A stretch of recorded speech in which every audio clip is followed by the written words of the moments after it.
Hey everyone, I'm Peter Stories here to guide you today. If you use this video to drift off to sleep, please tap like, hit subscribe, and drop a comment telling me where you're watching from and what time it is there. Now settle in, get cozy, and let yourself relax.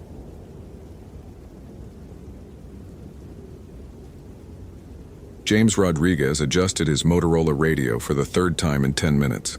The familiar weight of his duty belt, Streamlight flashlight, Gerber multi-tool, emergency whistle, feeling heavier than usual against his hips.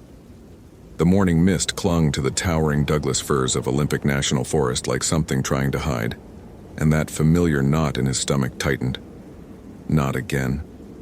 Please, not again. He'd been a forest ranger for 12 years, but the last 3 had been different. Ever since the incident at Cascade Falls when he'd found those hikers, or what was left of them, arranged in that impossible circle around the old mining cabin, he couldn't shake the feeling that some places in these woods were just wrong. His wife Sarah thought he needed therapy. His 8-year-old daughter Emma just knew Daddy sometimes woke up screaming. "Base to Ranger 247, what's your 20? The static-filled voice of dispatch crackled through his radio. "Southeast quadrant, mile marker 7 on the Hoh River Trail." James responded, his breath visible in the October air. The temperature had dropped 15 degrees since sunrise. Too fast, too unnatural. His hands, calloused from years of trail maintenance and emergency rescues, trembled slightly as he clipped the radio back to his belt. That's when he heard it. A scream, high and desperate, echoing from the direction of the old Riverside Chapel. James's blood turned to ice water. The chapel had been abandoned since 1987 after that family, the Hendersons, had been found dead inside during what locals whispered was some kind of ritual gone wrong. The Forest Service had condemned the building, but hikers still went there. They always went there, drawn like moths to a flame that burned cold. James broke into a run, his Danner boots finding purchase on the moss-slicked trail. His radio bounced against his hip, his breathing coming short and sharp in the thin mountain air. Behind his eyes, unwanted memories flickered. Shadows moving wrong, temperatures plummeting for no reason, the sound of children crying from empty buildings. Focus on the victim. Save the victim. Don't think about what happened before. He rounded the bend just as another scream cut through the morning silence, this one ending in an unnatural quiet that made every bird in the forest stop singing. Through the mist he could see her, a young woman maybe 25 with long brown hair and a bright red hiking jacket that stood out like a wound against the gray morning. "Help!" Amanda Morrison called out, her voice carrying an edge of panic that James recognized. It was the sound people made when they realized they were in the presence of something that defied explanation. "There's something wrong with this place. The door. It won't..." And then she was gone. Not gradually, not like she'd run around the building or ducked behind a tree. One moment Amanda was there, pressing her hands against the weathered wooden door of Riverside Chapel, her face twisted with terror. The next moment the space where she stood was empty except for morning mist swirling in patterns that hurt to look at directly. James's radio crackled to life. "All units, we have a missing hiker report. 25-year-old Amanda Morrison, last seen on the Hoh River Trail wearing a red Columbia jacket." His hands shook as he keyed the mic. "Ranger 247 to base. I have eyes on the missing hiker's location. Requesting immediate backup at Riverside Chapel ruins. And..." His voice caught. "And notify search and rescue. We're going to need dogs." But even as he said it, James knew the dogs wouldn't find anything. They never did. Not around places like the chapel. The last time at Cascade Falls, the German shepherds had refused to even approach the mining cabin, whimpering and backing away with their tails tucked low. James approached the chapel slowly, his hand instinctively moving to the small silver cross his grandmother had given him, the one he'd started wearing again after Cascade Falls. The building looked exactly as it had for 30 years. Weathered cedar siding gone gray with age, broken windows like dead eyes. And that door, that goddamn door with its wrought iron hinges that had somehow never rusted, despite 3 decades of Pacific Northwest rain. The temperature around the chapel was at least 20 degrees colder than the surrounding forest. James's breath came out in heavy puffs as he circled the building looking for signs of Amanda's passage. No footprints led away from the door. No broken branches marked a hurried escape route. Her red jacket was nowhere to be seen. But there, pressed into the soft earth directly in front of the chapel door, were Amanda's boot prints, size 7 Merrill hiking boots, based on the tread pattern. They approached the door from the trail, stopped for a moment about 3 feet away, then moved directly to the door itself. And there they ended. Just ended. Like she'd vanished into thin air. James's radio squawked again. 247, what's your status? We're showing dispatch received a missing person call from a Monica Morrison about her daughter Amanda. Caller states Amanda was hiking solo and supposed to check in 2 hours ago. A family out there, waiting. A mother who doesn't know her daughter just vanished into thin air in front of a witness who's too damaged to be believed. James stared at the chapel door, remembering the last time he'd stood in front of a building that radiated wrongness like heat from a furnace. The mining cabin had felt exactly like this, like reality was stretched too thin, like the normal rules of the world didn't quite apply. He'd ignored that feeling then, professional skepticism overriding primitive instinct, and had found 3 hikers arranged in that impossible circle, their faces frozen in expressions of terror so profound the coroner had needed counseling. But this time, someone was still missing. Someone was still savable. Maybe. If this story is giving you chills, follow for more supernatural horror. What would you do in James's situation? Comment below. James's radio crackled with increasing urgency as backup units reported their estimated arrival times. 45 minutes for the nearest ranger, an hour and 20 for search and rescue. In missing person cases, the first hour was critical. After that, chances of survival dropped exponentially, especially with nightfall coming early in October and temperatures expected to hit freezing.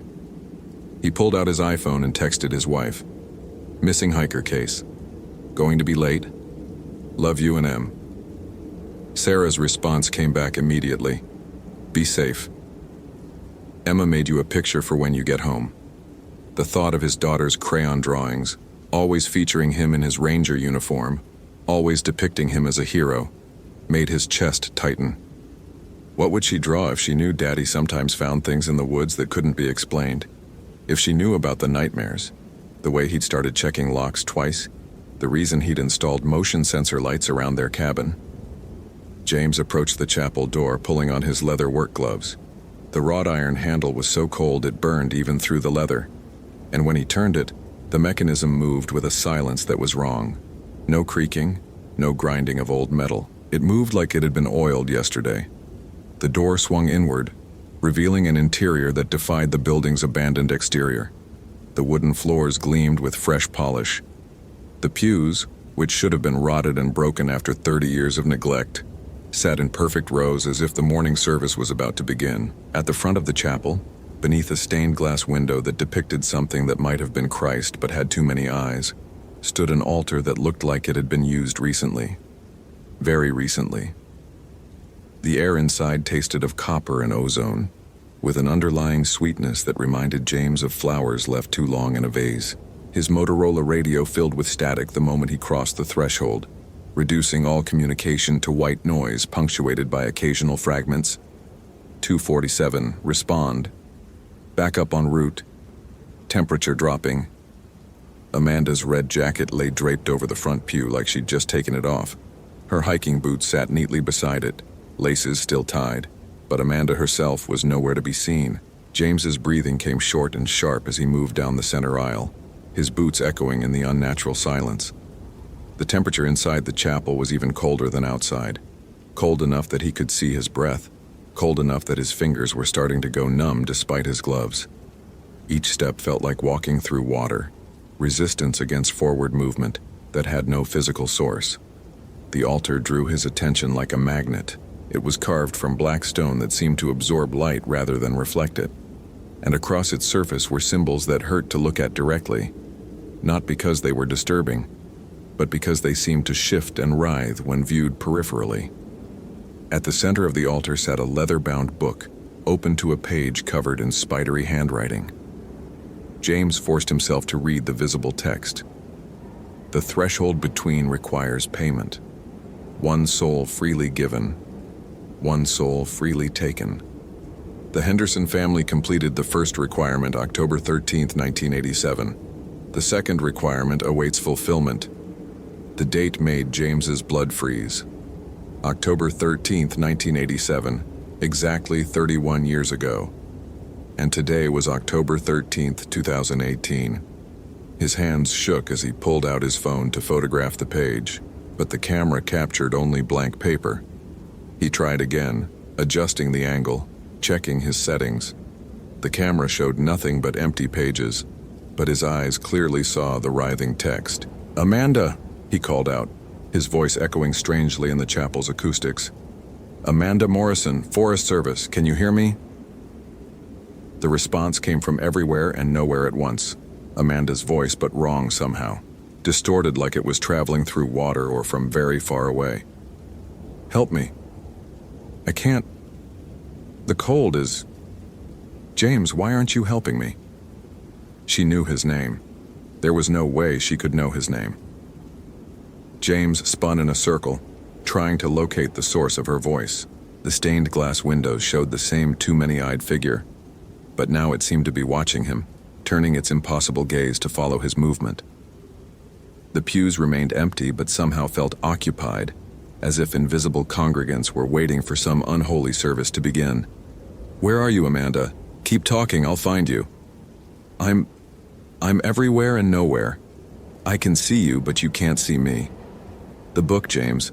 The book knows your name, too. It's been waiting for you since Cascade Falls." James's vision blurred with sudden vertigo. His legs felt weak, and he gripped the back of a pew to steady himself. The mention of Cascade Falls hit him like a physical blow. How could she know about that? The incident report had been classified, the details known only to himself, his supervisor, and the federal investigators who'd taken over the case. The leather-bound book on the altar began to flutter its pages as if turned by an invisible hand, finally settling on a new page. Against every instinct screaming in his head, James moved closer to read what appeared. Ranger James Rodriguez, badge 247, witness to the Cascade Falls convergence, carrier of the mark. The threshold recognizes you. Your presence completes the circle begun 31 years ago. Amanda Morrison freely given. James Rodriguez freely taken. The balance achieved. The door opened. Below the text, drawn in what looked disturbingly like fresh blood, was a map of the chapel interior. It showed Amanda's location, beneath the building, in a room that couldn't possibly exist but somehow did. James's radio suddenly cleared, crackling to life with perfect clarity. 247, this is SAR team leader. We're showing unusual electromagnetic readings from your location. GPS has you inside the chapel, but thermal imaging shows 2 heat signatures where there should be one. Are you accompanied? Repeat. Do you have the missing hiker with you?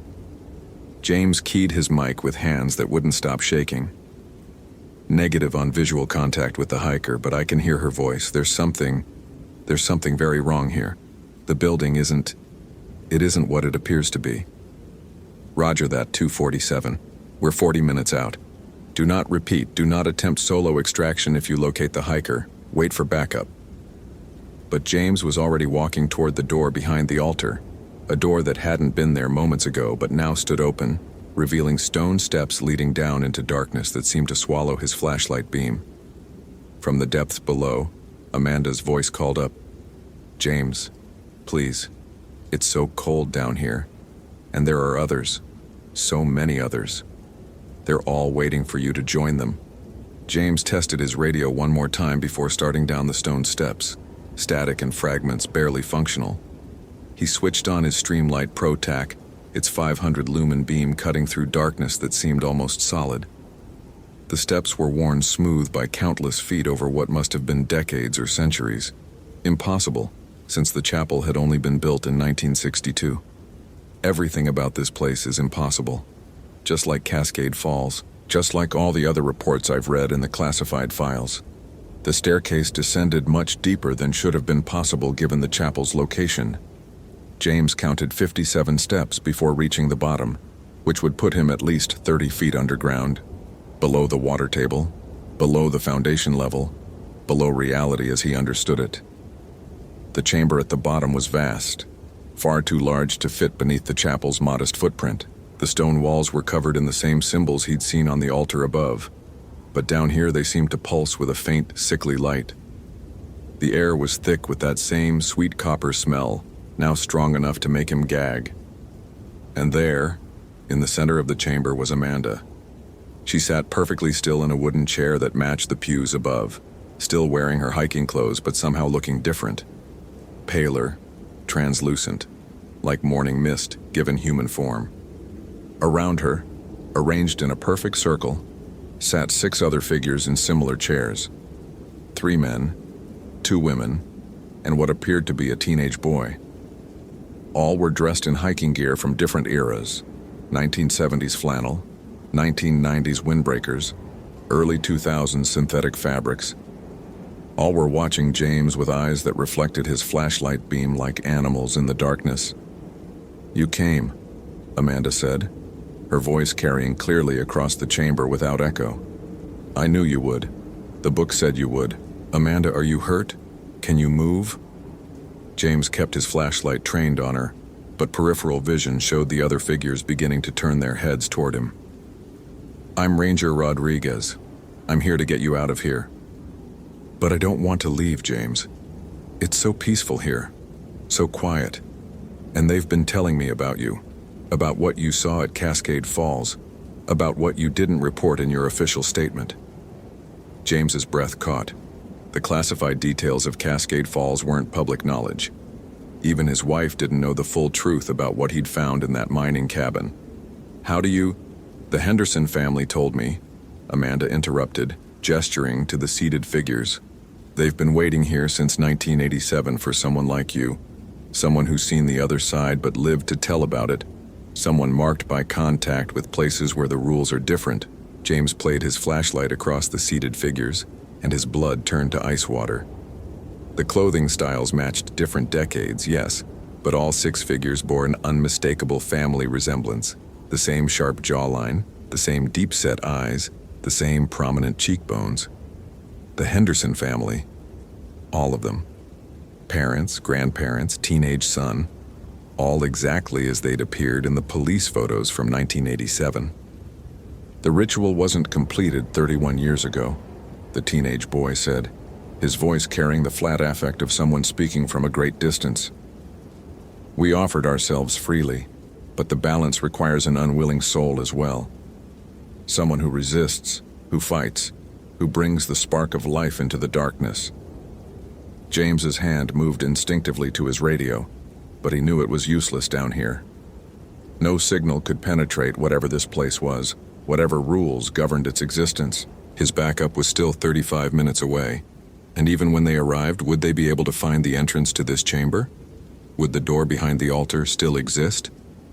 "I'm not here for any ritual," James said firmly, trying to project the authority that had served him through dozens of rescue situations.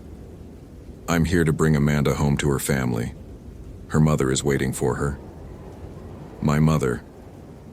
Amanda's expression flickered for just a moment, showing confusion, pain. "Monica, she's probably worried sick." The moment of human emotion seemed to break something in the chamber's oppressive atmosphere. The symbols on the walls dimmed slightly, and James thought he heard very faintly the sound of his radio trying to connect. 247, respond, backup, 15 minutes. "That's right, Amanda. Your mother called this morning when you didn't check in. She's scared. She needs you to come home." James took a careful step forward, keeping his voice calm and professional. "Can you stand up? Can you walk?" I think so, but they said if I leave the circle, if the balance isn't maintained, then..." Her voice trailed off as she looked at the Henderson family, their dead eyes now focused intently on James. "Then what happened to us happens to everyone," the elderly man said, Amanda's great-grandfather, according to the police files. The threshold opens permanently. The rules that separate life and death here and there, real and unreal, they all break down. Starting with this forest, then spreading outward like ripples in a pond. James felt a chill that had nothing to do with the underground cold. At Cascade Falls, the investigating federal agents had mentioned similar claims from other sites, places where reality seemed thinner, where the normal laws of physics didn't quite apply. They'd called it dimensional bleed, and they'd been very interested in James's detailed first-hand account. Maybe too interested. "You're lying," James said. But even as the words left his mouth, he remembered the temperature drops, the equipment malfunctions, the way animals avoided certain areas of his forest. "Even if that were true, I'm not leaving Amanda down here. No one said you have to leave her." The Henderson matriarch spoke for the first time, her voice like wind through dead leaves. "You can join us, complete the circle, end your nightmares about Cascade Falls and all the other places you've seen. No more fear, no more questions you can't answer, no more lying to your wife about why you wake up screaming." The offer hit harder than James expected, the promise of peace, of silence, of an end to the constant vigilance that had defined his life since Cascade Falls. No more jumping at shadows, no more checking and rechecking locks, no more seeing things in his peripheral vision that disappeared when he turned to look directly. But then his phone vibrated with a text message, somehow impossibly, getting signal even in this underground impossibility. The message was from his daughter Emma. "Daddy drew you a picture at school today. You're fighting a monster and winning because you're brave. Love you, Daddy, come home safe." The auto-dictated message from his 8-year-old hit him like a physical blow. Emma had drawn him fighting monsters, believing absolutely in her father's ability to win against impossible odds. How could he let her down? How could he choose the easy peace of surrender over the hard fight of staying alive for the people who needed him? "Amanda," he said firmly, extending his hand toward her. "Your mother is waiting. My daughter is waiting. We don't belong here with the dead. We belong with the living." For a long moment, Amanda stared at his outstretched hand. The Henderson family watched silently, their dead eyes reflecting his flashlight beam. The symbols on the walls pulsed faster, and the temperature seemed to drop another 10 degrees. Then Amanda reached out and took his hand. The moment their skin made contact, several things happened at once.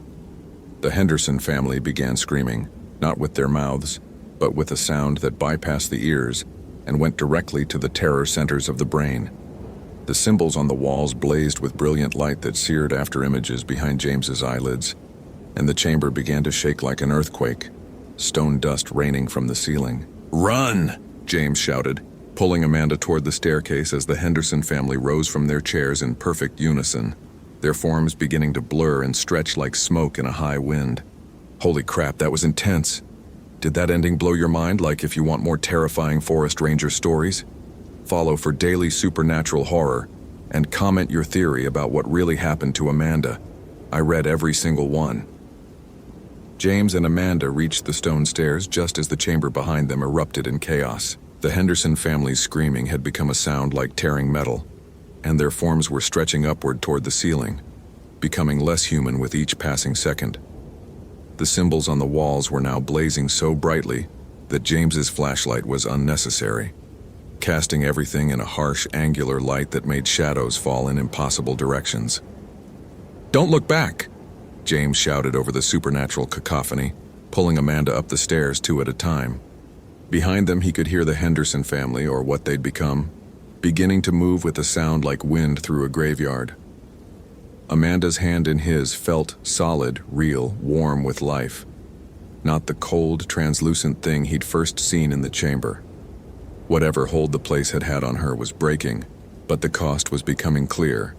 The chamber was collapsing, reality reasserting itself, and anything caught in the transition would be crushed between dimensions. 20 steps up, 30, 40.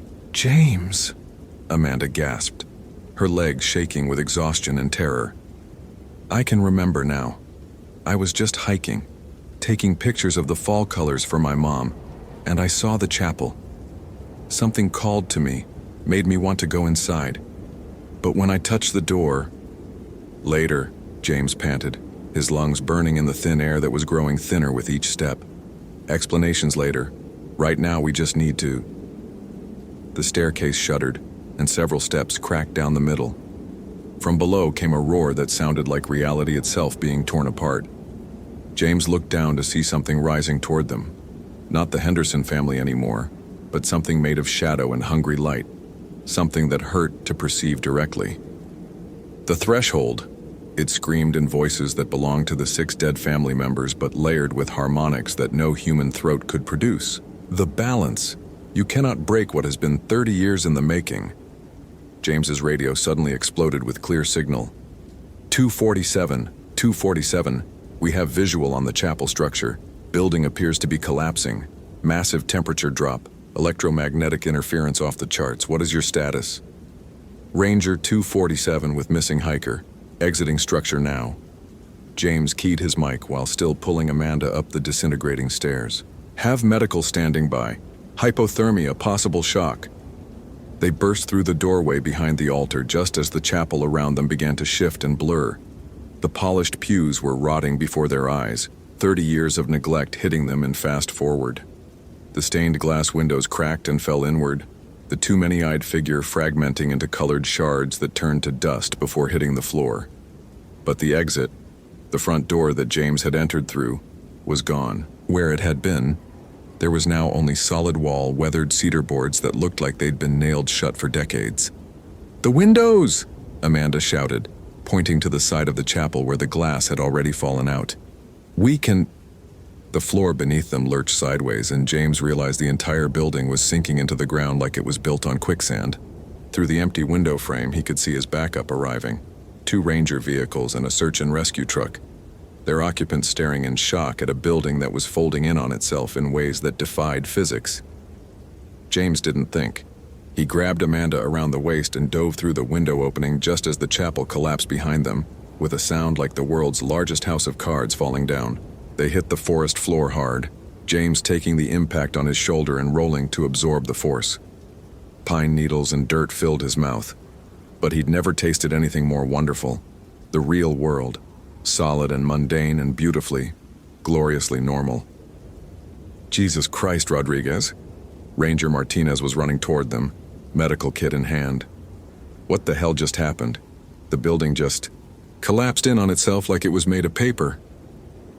James sat up slowly, checking Amanda for injuries. She was conscious, breathing normally, and her skin was returning to a healthy pink color. Most importantly, she was solid. Completely, undeniably solid in a way she hadn't been in the underground chamber. Structural failure, James said automatically, giving the explanation that would go in the official report. Old building foundation gave way. We were lucky to get out when we did. But even as he said it, he was looking at where the chapel had stood.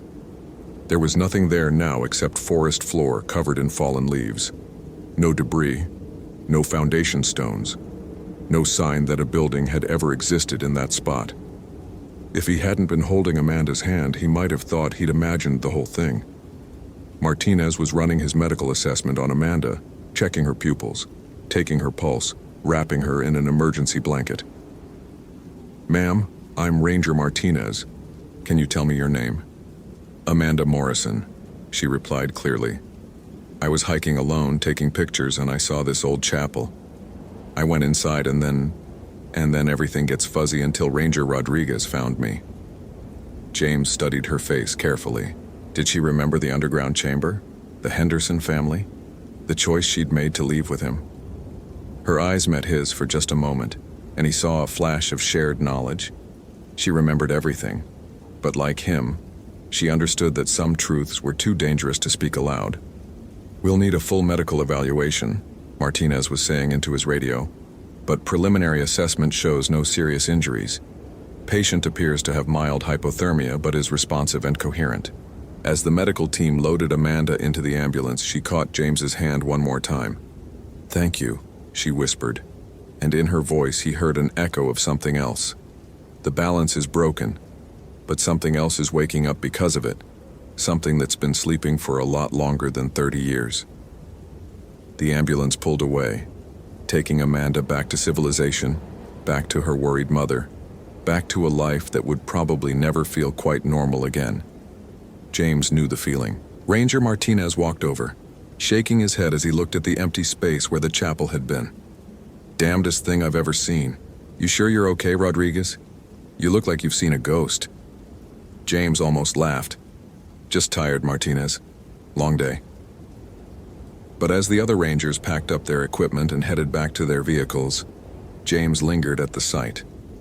Now that the sun was setting and the forest was settling into evening quiet, he could feel it. Something vast and patient stirring beneath the ground, disturbed from a sleep that had lasted since before human beings had names for the things that hunted them in the dark. The Henderson family had been guardians of a sort, keeping something much worse contained through their ritual sacrifice. And he'd just set that thing free. His phone buzzed with a text from his wife. "Emma's drawing is on the fridge. She drew you with a medal because you're her hero. When are you coming home?" James looked one more time at the empty space where impossible things had happened, then turned toward his truck. Some battles were won by fighting, others by walking away and pretending they'd never happened. But he had a feeling this battle was just beginning, and next time, he might not have backup coming. As he drove away from the site, his radio crackled with reports from other ranger stations across the Pacific Northwest. Temperature anomalies, equipment malfunctions, animals behaving strangely. And from the Cascade Falls area, where it had all started 3 years ago, reports of hikers hearing voices calling from empty buildings, seeing lights where no lights should be. The balance was broken, and something ancient was waking up. But tonight, James Rodriguez was going home to his family, to his daughter's crayon drawing of her daddy the hero, to his wife's warm embrace and the blessing of an ordinary life. Tomorrow would bring whatever it brought. Tonight, the living world still had claims on him. And for now, that was enough. The end author's note. This story is dedicated to all the forest rangers, search and rescue personnel, and first responders who venture into the unknown to bring people home safely. The real heroes don't fight supernatural monsters. They fight time, weather, human error, and the indifference of nature itself. And they win far more often than they lose. What did you think happened to Amanda underground? What do you think James has awakened by breaking the ritual? Share your theories in the comments. I love hearing your interpretations of the supernatural elements. Follow for more realistic horror stories featuring the brave men and women who protect our wild places.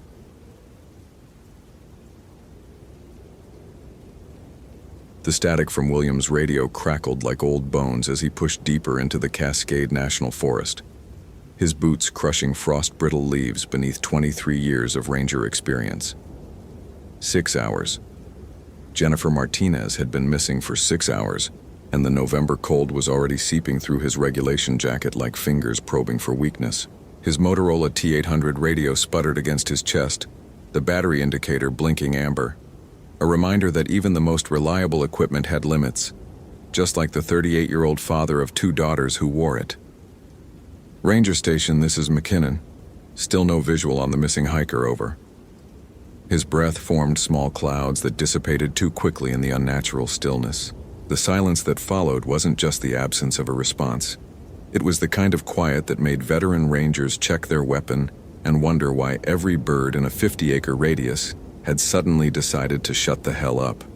William adjusted the weight of his emergency pack, feeling the familiar bulk of rope, first aid supplies, and emergency shelter pressing against his shoulder blades. The GPS unit clipped to his vest showed his coordinates as 46°4512 N, 121°4328 W, roughly 3 miles northeast of the main trail, where Jennifer's abandoned Honda Civic sat like a metallic gravestone in the Sunrise Ridge parking lot. Her purse had been left on the driver's seat with wallet intact, $43 cash, credit cards untouched, and a photo of her twin boys tucked behind her driver's license, their gap-toothed grins now haunting William's peripheral vision every time he blinked. The trail ahead split around a massive Douglas fir whose trunk bore fresh scratches too high for any animal in these woods. unless cougars had suddenly learned to climb 30 feet straight up and carve perfect parallel lines that looked disturbingly like desperate fingernails. William's hand instinctively moved to his radio as he approached the tree, but the static that emerged sounded less like interference and more like whispered warnings in a language that predated English by centuries. His cell phone, a reliable iPhone X that had never failed him in 4 years of service, showed no bars despite being in an area where AT&T coverage should have been solid. The screen flickered once, displaying a text message from his wife Sarah that read simply, "Come home safe," followed by a heart emoji. But when he tried to reply, the keyboard wouldn't respond to his increasingly frustrated taps. Technology he'd learned in 2 decades of Forest Service always failed you when you needed it most. But this felt different, like something was actively fighting against his attempts to maintain contact with the outside world. The abandoned Blackwood Ranger Station materialized through the tree line, like a fever dream made of rotting wood and broken promises. William stopped dead, his trained eye immediately cataloging details that made his gut clench with the kind of recognition that bypasses logic and speaks directly to survival instincts honed by millennia of evolution. The structure had been decommissioned in 1987 after 3 separate incidents involving ranger disappearances, but official reports buried in Forest Service archives mention nothing about the way shadows moved independently of their sources, or how the temperature dropped 15 degrees in a perfect circle around the building's foundation. Footprints led directly to the station's front door, size 7 Merrill hiking boots with a distinctive tread pattern that matched the description in Jennifer's missing person report. The prints were crisp, recent, pressed into soft earth that should have been frozen solid at this elevation, but somehow remained pliable as if the ground itself was holding its breath, waiting for something to happen that would make veteran forest rangers wish they'd chosen a different career path. William keyed his radio again, hoping for any response from the civilized world. "Ranger Station, this is McKinnon. I've located potential evidence at the old Blackwood Station requesting immediate backup and..." Shit. The radio died completely, not gradually fading but cutting off mid-transmission with the finality of a coffin lid closing. His GPS unit followed suit, the screen going black despite showing a full battery charge 30 seconds earlier, leaving him alone with nothing but a hand compass and the growing certainty that something was very, very wrong with this place. The station's front door hung open on rusted hinges, revealing an interior that defied the November afternoon sun by maintaining absolute darkness. William pulled out his high-powered Streamlight flashlight, a $200 piece of equipment that had never failed him in 7 years. But the beam seemed to stop dead 3 feet into the doorway, as if the darkness inside had physical properties that absorbed light rather than being displaced by it. The air wafting from the building carried scents that shouldn't exist in an abandoned structure: fresh coffee, recently extinguished cigarettes, and underneath it all, the metallic tang of blood that was still warm. "Jennifer?" His voice echoed strangely, bouncing back with subtle variations that sounded like multiple people calling her name simultaneously. "Jennifer Martinez, Forest Service, if you're in there, call out." The response came not as words, but as a sound that lived somewhere between human sobbing and wood settling, a noise that made the fine hairs on William's neck stand at attention and reminded him why his grandmother had taught him to always carry blessed salt in his left pocket. His flashlight beam finally penetrated the interior, revealing a scene that violated every principle of architectural decay William had learned in 2 decades of investigating abandoned structures. The room was clean, not just clean, but actively maintained, with fresh dust patterns on the floor that suggested someone had been sweeping regularly. A coffee mug sat on a wooden table, steam rising from liquid that smelled freshly brewed despite the fact that this station had been without electricity for 31 years. And the calendar on the wall showed November 2018 with today's date circled in red ink that looked suspiciously wet. Jennifer's North Face jacket hung on a peg beside the door, still warm to the touch and carrying her perfume, something floral that his wife Sarah would have been able to identify, but that William only recognized as distinctly feminine and completely out of place in a structure that had been abandoned since Reagan was president. Her hiking boots sat neatly beneath the jacket, laces untied as if she had removed them voluntarily, which raised questions about why a missing hiker would undress in an abandoned building miles from the nearest road while temperatures hovered just above freezing. The building's interior defied physics in ways that made William's engineering degree from Oregon State feel like a useless piece of paper. Rooms that appeared normal from the doorway stretched impossibly deep when entered, with hallways that led to doors that opened onto the same room approached from different angles. His compass spun wildly, pointing in all directions simultaneously, while his watch, a reliable Timex expedition that had kept perfect time for 8 years, began running backward, its hands moving counterclockwise with mechanical precision that suggested this wasn't malfunction, but intentional reversal. What the fuck is happening here? William muttered, his professional composure cracking as he realized he was dealing with something outside the parameters of standard search and rescue operations. His training had prepared him for hypothermia, falls, bear attacks, and the occasional drug lab hidden in remote locations, but nothing in the Forest Service manual addressed buildings that existed in violation of basic physical laws or missing persons who left warm clothing in impossible places. A sound from deeper in the building stopped his speculation cold. Rhythmic tapping that matched the cadence of Morse code but spelled out messages that made no sense in English. William recognized the pattern from his Army Reserve training. SOS, followed by coordinates that, if accurate, would place him somewhere in the middle of the Pacific Ocean, despite being surrounded by Douglas fir trees and Washington state wilderness. The tapping continued, growing more insistent, and underneath it came a voice that might have been Jennifer calling for help, or might have been something else entirely, using her vocal cords to form words in languages that predated human speech. His cell phone suddenly blazed to life, receiving 17 missed calls from Sarah, each time stamped with increasingly frantic voicemails that painted a picture of domestic normalcy sliding into panic. "Will, the girls are asking when Daddy's coming home. Will, it's been 8 hours, please call back. Will, I contacted the station, but they said your radio's been dead for 6 hours and..." The messages cut off abruptly, replaced by a text that read simply, "Don't trust the woman in the station," from a number that showed up as unknown, despite originating from Sarah's iPhone. William backed toward the exit, every instinct screaming that retreat was the only sensible option, but Jennifer's voice, definitely Jennifer's voice this time, called out from somewhere deeper in the building. "Help me! Please, I'm trapped back here. The door won't open." Her words carried the genuine terror of someone facing imminent death, the kind of raw fear that overrode professional caution and activated the protective instincts that had driven William to choose a career dedicated to saving lives in dangerous wilderness situations. He moved deeper into the impossible building, following Jennifer's increasingly desperate calls through rooms that smelled like decades of abandonment, but showed signs of recent habitation. Fresh newspapers dated today lay scattered on tables, their headlines describing local events William recognized, but the photographs accompanying the articles showed faces that looked almost but not quite human.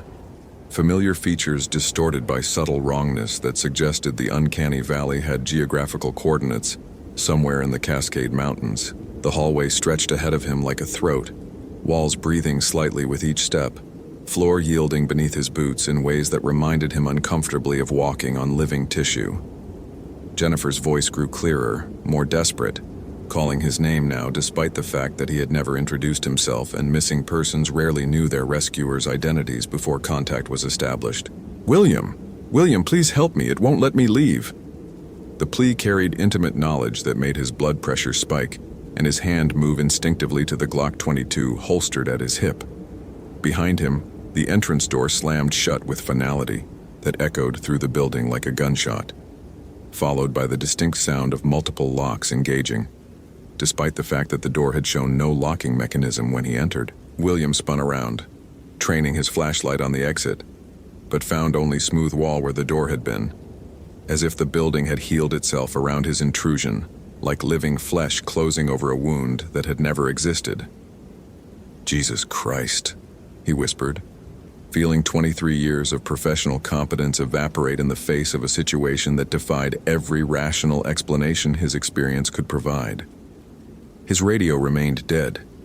His GPS showed error messages in languages that looked vaguely Cyrillic, and his cell phone battery had dropped from 78% to 12% in the span of minutes, despite being fully charged when he entered the building.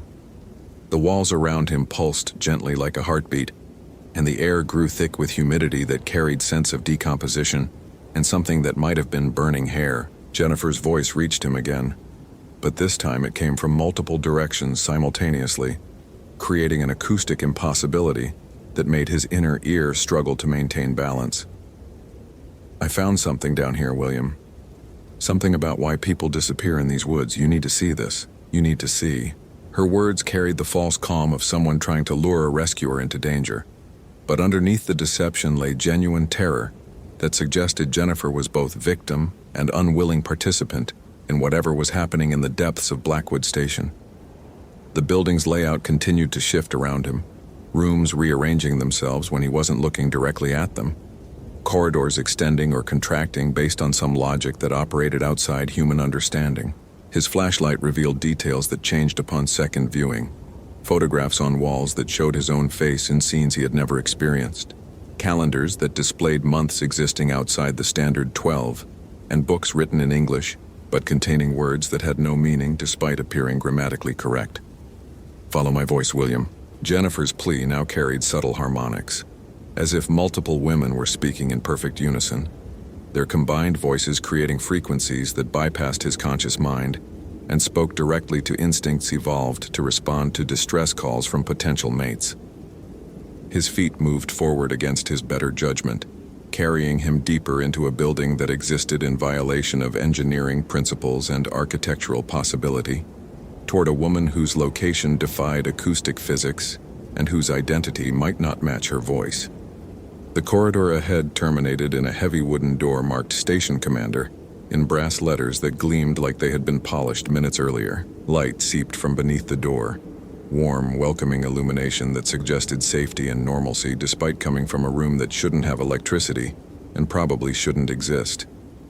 Jennifer's voice emanated clearly from behind the door now, no longer calling for help but speaking in conversational tones that suggested she was addressing someone else entirely.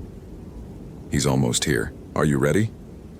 William's hand trembled as it reached for the door handle, his wedding ring catching the impossible light and reminding him of promises made to Sarah and their daughters, promises that might be broken by whatever lay beyond this threshold. The metal felt warm under his palm, almost alive, and as his fingers closed around the handle, he could swear he felt a pulse that matched his own terrified heartbeat. Behind him, the corridor had disappeared entirely, leaving only smooth walls that curved inward like the interior of an egg, ensuring that forward was the only possible direction. The door opened onto his worst nightmare made manifest. Jennifer Martinez sat at a wooden desk, alive and apparently unharmed, but her eyes reflected light like an animal's, and her smile revealed teeth that were just slightly too sharp to be entirely human. Across from her sat another figure, a forest ranger in full uniform whose face William recognized from old photographs in the station house archives, despite the fact that Ranger Thomas Caldwell had disappeared in 1987 and should have been dead for 31 years. "Welcome to Blackwood Station, William," Jennifer said, her voice now carrying the authority of someone who had been expecting him. "We've been waiting such a long time for you to join us." The end. Holy hell, that was intense. Did that ending blow your mind? Like, if you want more terrifying forest ranger stories, follow for daily supernatural horror, and comment your theory about what really happened to the real Jennifer. I read every single one.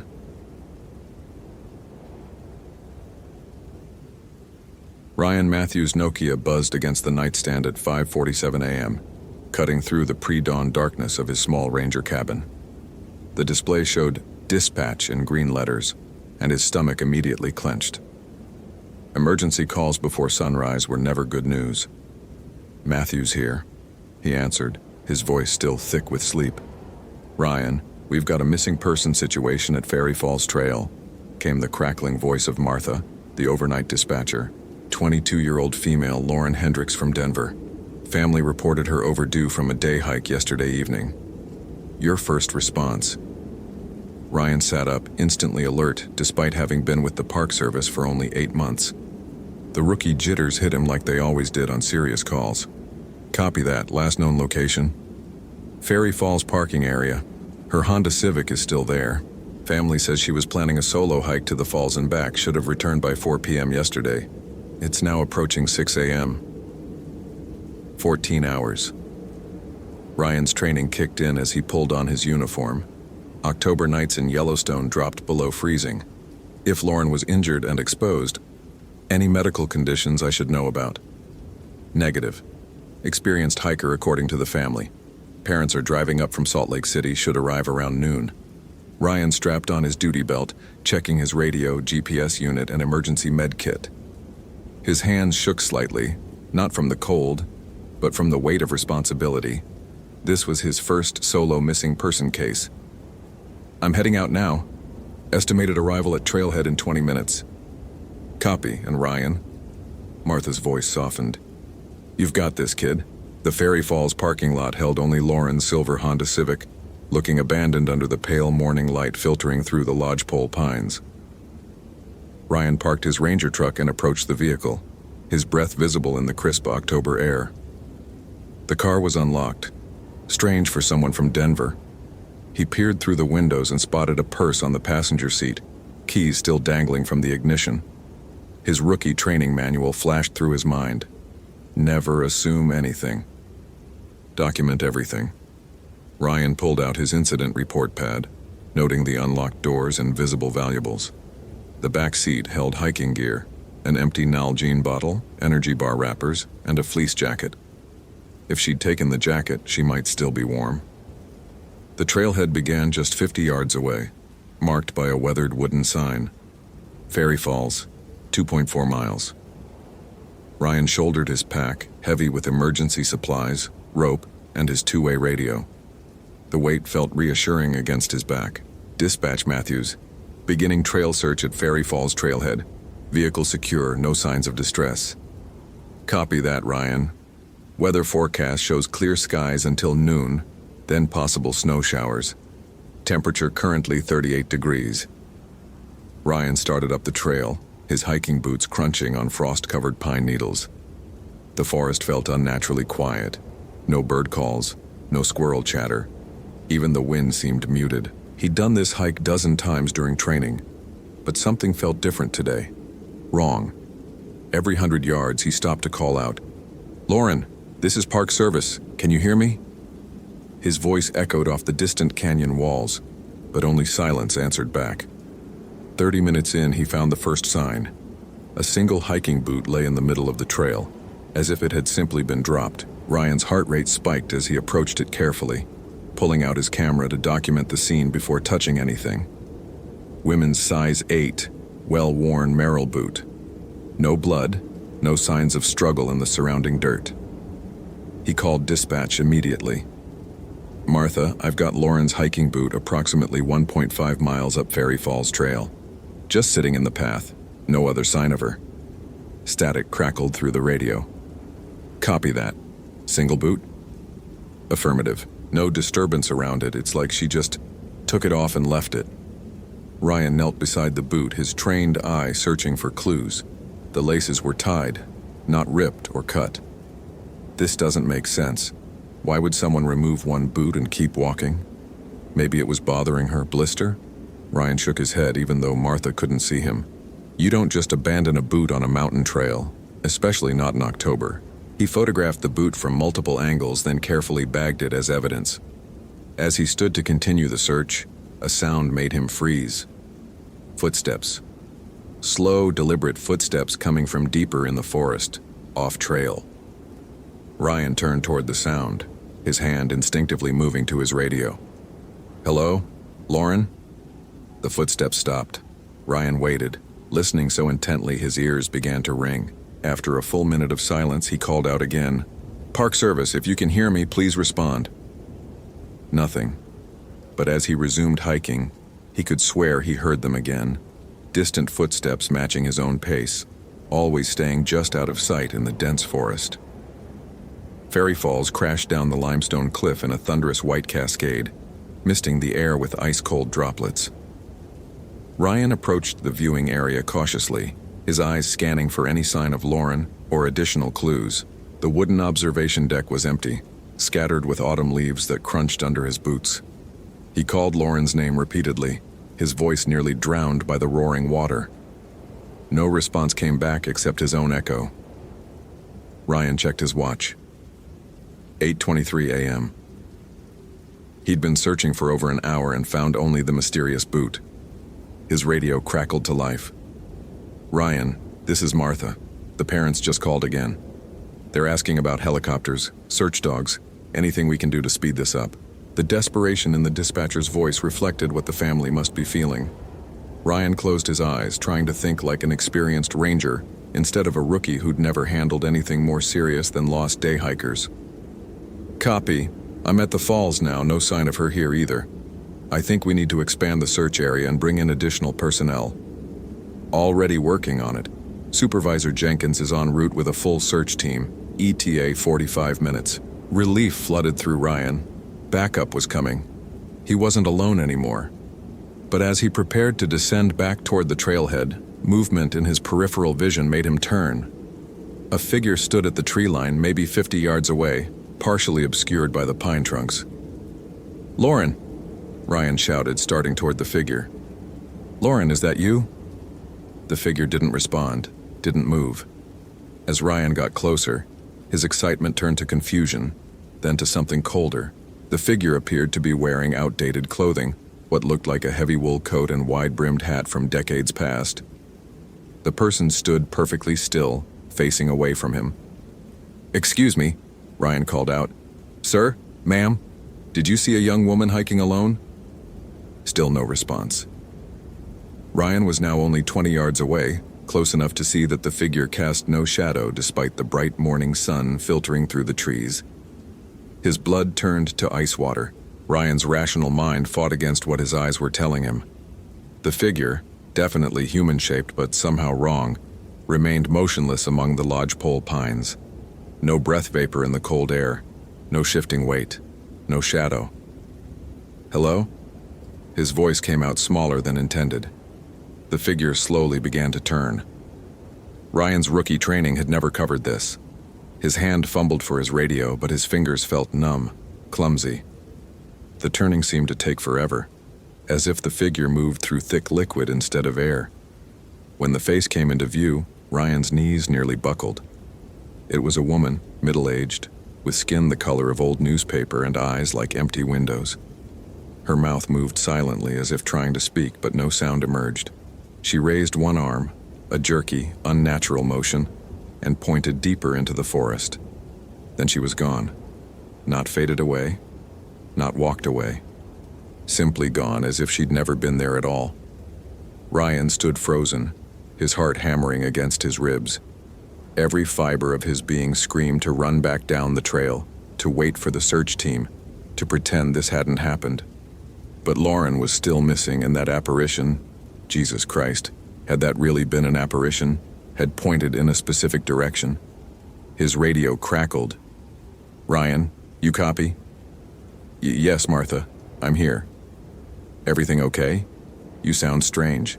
Ryan looked at where the figure had been standing.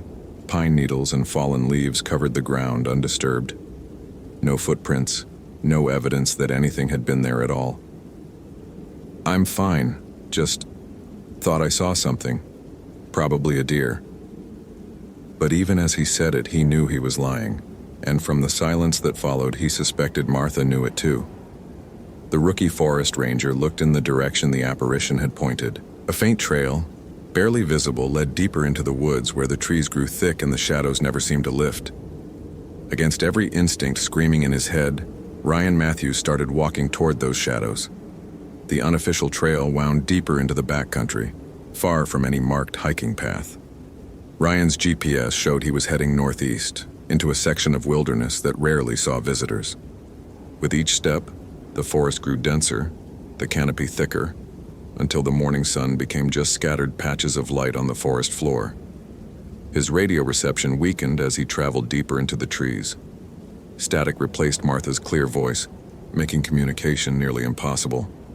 But he pressed on, driven by a mixture of professional duty and something else, a pull he couldn't explain. The temperature seemed to drop with every step, despite his exertion. His breath came out in thick puffs, and frost still clung to the pine needles even as the morning progressed. According to his watch, it was nearly 9 a.m., but the light filtering through the trees felt more like dusk. After 20 minutes of hiking, Ryan found the second sign. Lauren's other boot sat at the base of a massive Douglas fir, placed carefully upright as if she'd consciously decided to remove it and set it aside. But the positioning was wrong, too neat, too deliberate. Who takes off both boots while hiking alone in freezing weather? Ryan photographed the boot and called dispatch, but got only static in response.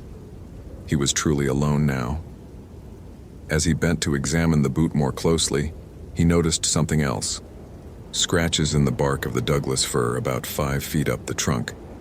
At first glance they looked random, but as Ryan studied them, a pattern emerged. Letters, carved crudely into the bark, "Help me" below the words, carved in shakier letters, "They won't let me leave." Ryan's hands trembled as he photographed the carvings. The cuts looked fresh, sap still gleamed in the wounds, but something about them bothered him beyond the obvious message. The height was wrong. Lauren was maybe 5'6" according to her driver's license. These carvings started at 5 feet and went up to nearly 7 feet on the trunk. How had she reached that high? A sound made him look up from his camera. The same footsteps he'd heard earlier, but closer now. Much closer, and coming from multiple directions. Ryan spun in a slow circle, his heart racing. The footsteps seemed to surround him, always just beyond the edge of vision. Slow, deliberate steps that crunched on dead leaves and snapped twigs underfoot. "Lauren," he called out, his voice barely above a whisper. "Lauren, if that's you, please answer me." The footsteps stopped. In the sudden silence, Ryan became aware of how wrong everything felt. No bird songs, no insect buzzing. Even the wind had died completely, leaving the forest in an unnatural stillness that made his skin crawl. That's when he heard the voices. They started as whispers. So quiet, Ryan thought he might be imagining them. But as he stood perfectly still beside the carved tree, the whispers grew clearer, more distinct. Multiple voices all speaking at once in a language he couldn't understand. The voices seemed to come from the trees themselves, above him, around him, everywhere at once. And underneath the whispers, barely audible, he heard something that made his blood freeze. Crying. A woman crying, somewhere in the darkness beyond the trees. "Lauren," Ryan called out, his voice cracking. "Lauren, I'm here to help you." The crying stopped immediately, as if cut off by a switch. The whispers continued for a few more seconds, then they too fell silent. Ryan pulled out his flashlight even though it was still daylight. The beam seemed weak, swallowed by the oppressive shadows between the trees. He swept it back and forth, searching for any sign of movement, any glimpse of the missing hiker. That's when he saw them. Figures standing just at the edge of his flashlight beam, barely visible among the pine trunks. 3. No, 4 of them, all wearing clothes from different time periods. One in what looked like 1940s hiking gear, another in a park ranger uniform that was decades out of date, a third in clothing Ryan couldn't quite identify but looked even older. They stood perfectly motionless, just watching him. Ryan's radio suddenly burst to life with a burst of clear transmission. "On. Ryan, do you copy? The search team is en route to your last known position." The figures vanished. "Martha!" Ryan nearly shouted into the radio. "Martha, I copy. I'm about 2 miles northeast of Fairy Falls, following an unofficial trail. I found Lauren's boots and what looks like a message carved in a tree. Copy that. Stay put, Ryan. Help is coming. Do not continue alone." But even as Martha's voice faded back to static, Ryan heard the crying again. Closer this time, more urgent, and unmistakably female. Lauren was alive, and she was close. The smart thing would be to wait for backup. The safe thing would be to mark his position and let the experienced search team take over. But the crying was moving away, getting fainter. By the time help arrived, she might be gone forever. Ryan Matthews had been a forest ranger for 8 months. He'd never encountered anything like this, never been trained for anything like this. But a young woman was in trouble, and he was her only hope. He started walking toward the sound of crying, deeper into the shadows where the trees grew so thick that noon looked like midnight. Behind him, the whispers started again. The unofficial trail led Ryan to a clearing he'd never seen on any park map. perfectly circular, maybe 30 yards across, with not a single tree or bush growing within its boundaries. The ground was covered in dead grass that crunched underfoot, and the air felt different here. Thicker, colder, charged with an energy that made his skin prickle. In the center of the clearing sat a structure that had no business existing in the Yellowstone backcountry. A small wooden cabin, ancient and weathered, with a stone chimney and windows so darkened with grime they looked like dead eyes. No smoke came from the chimney, but Ryan could swear he smelled wood smoke in the air. The crying was coming from inside. Ryan approached slowly, every instinct screaming at him to turn around and run. But the crying continued, desperate, heartbroken sobs that tugged at his conscience. If Lauren was in there, injured and afraid. The cabin's front door stood slightly ajar, revealing only darkness within. As Ryan got closer, he could make out details that made his unease grow. The wood was too old, too weathered for any structure that should exist in a national park. Moss and lichen covered the walls, and the small windows were cracked and spider-webbed, but someone was definitely inside. "Lauren," he called out softly. "It's okay. I'm a park ranger. I'm here to help you." The crying stopped abruptly. Ryan waited, listening, his hand on his radio even though he knew it wouldn't work in this place. The silence stretched on until he began to wonder if he'd imagined the crying altogether. Then, from inside the cabin, came a voice, weak, frightened, unmistakably female. "Help me. Please." It was Lauren. It had to be. Ryan pushed the door open wider and stepped inside. The interior was larger than the exterior should have allowed. Much larger. The single room seemed to stretch back into darkness that his flashlight couldn't penetrate. Ancient furniture sat covered in decades of dust. A table, chairs, shelves lined with jars containing unidentifiable contents. And in the corner, barely visible in his flashlight beam, huddled a figure. "Lauren?" The figure looked up, and Ryan's heart nearly stopped. It was Lauren. Same blonde hair, same face from the missing person photo. But her eyes were wrong. Too wide, too bright, reflecting his flashlight beam like an animal's eyes in the dark. "You came for me," she whispered, but her voice seemed to come from somewhere else entirely, echoing off walls that shouldn't exist. "They said you would come." "Who said that?" "Lauren, are you hurt? How long have you been here?" She stood up slowly, and Ryan noticed she was barefoot, explaining the missing boots.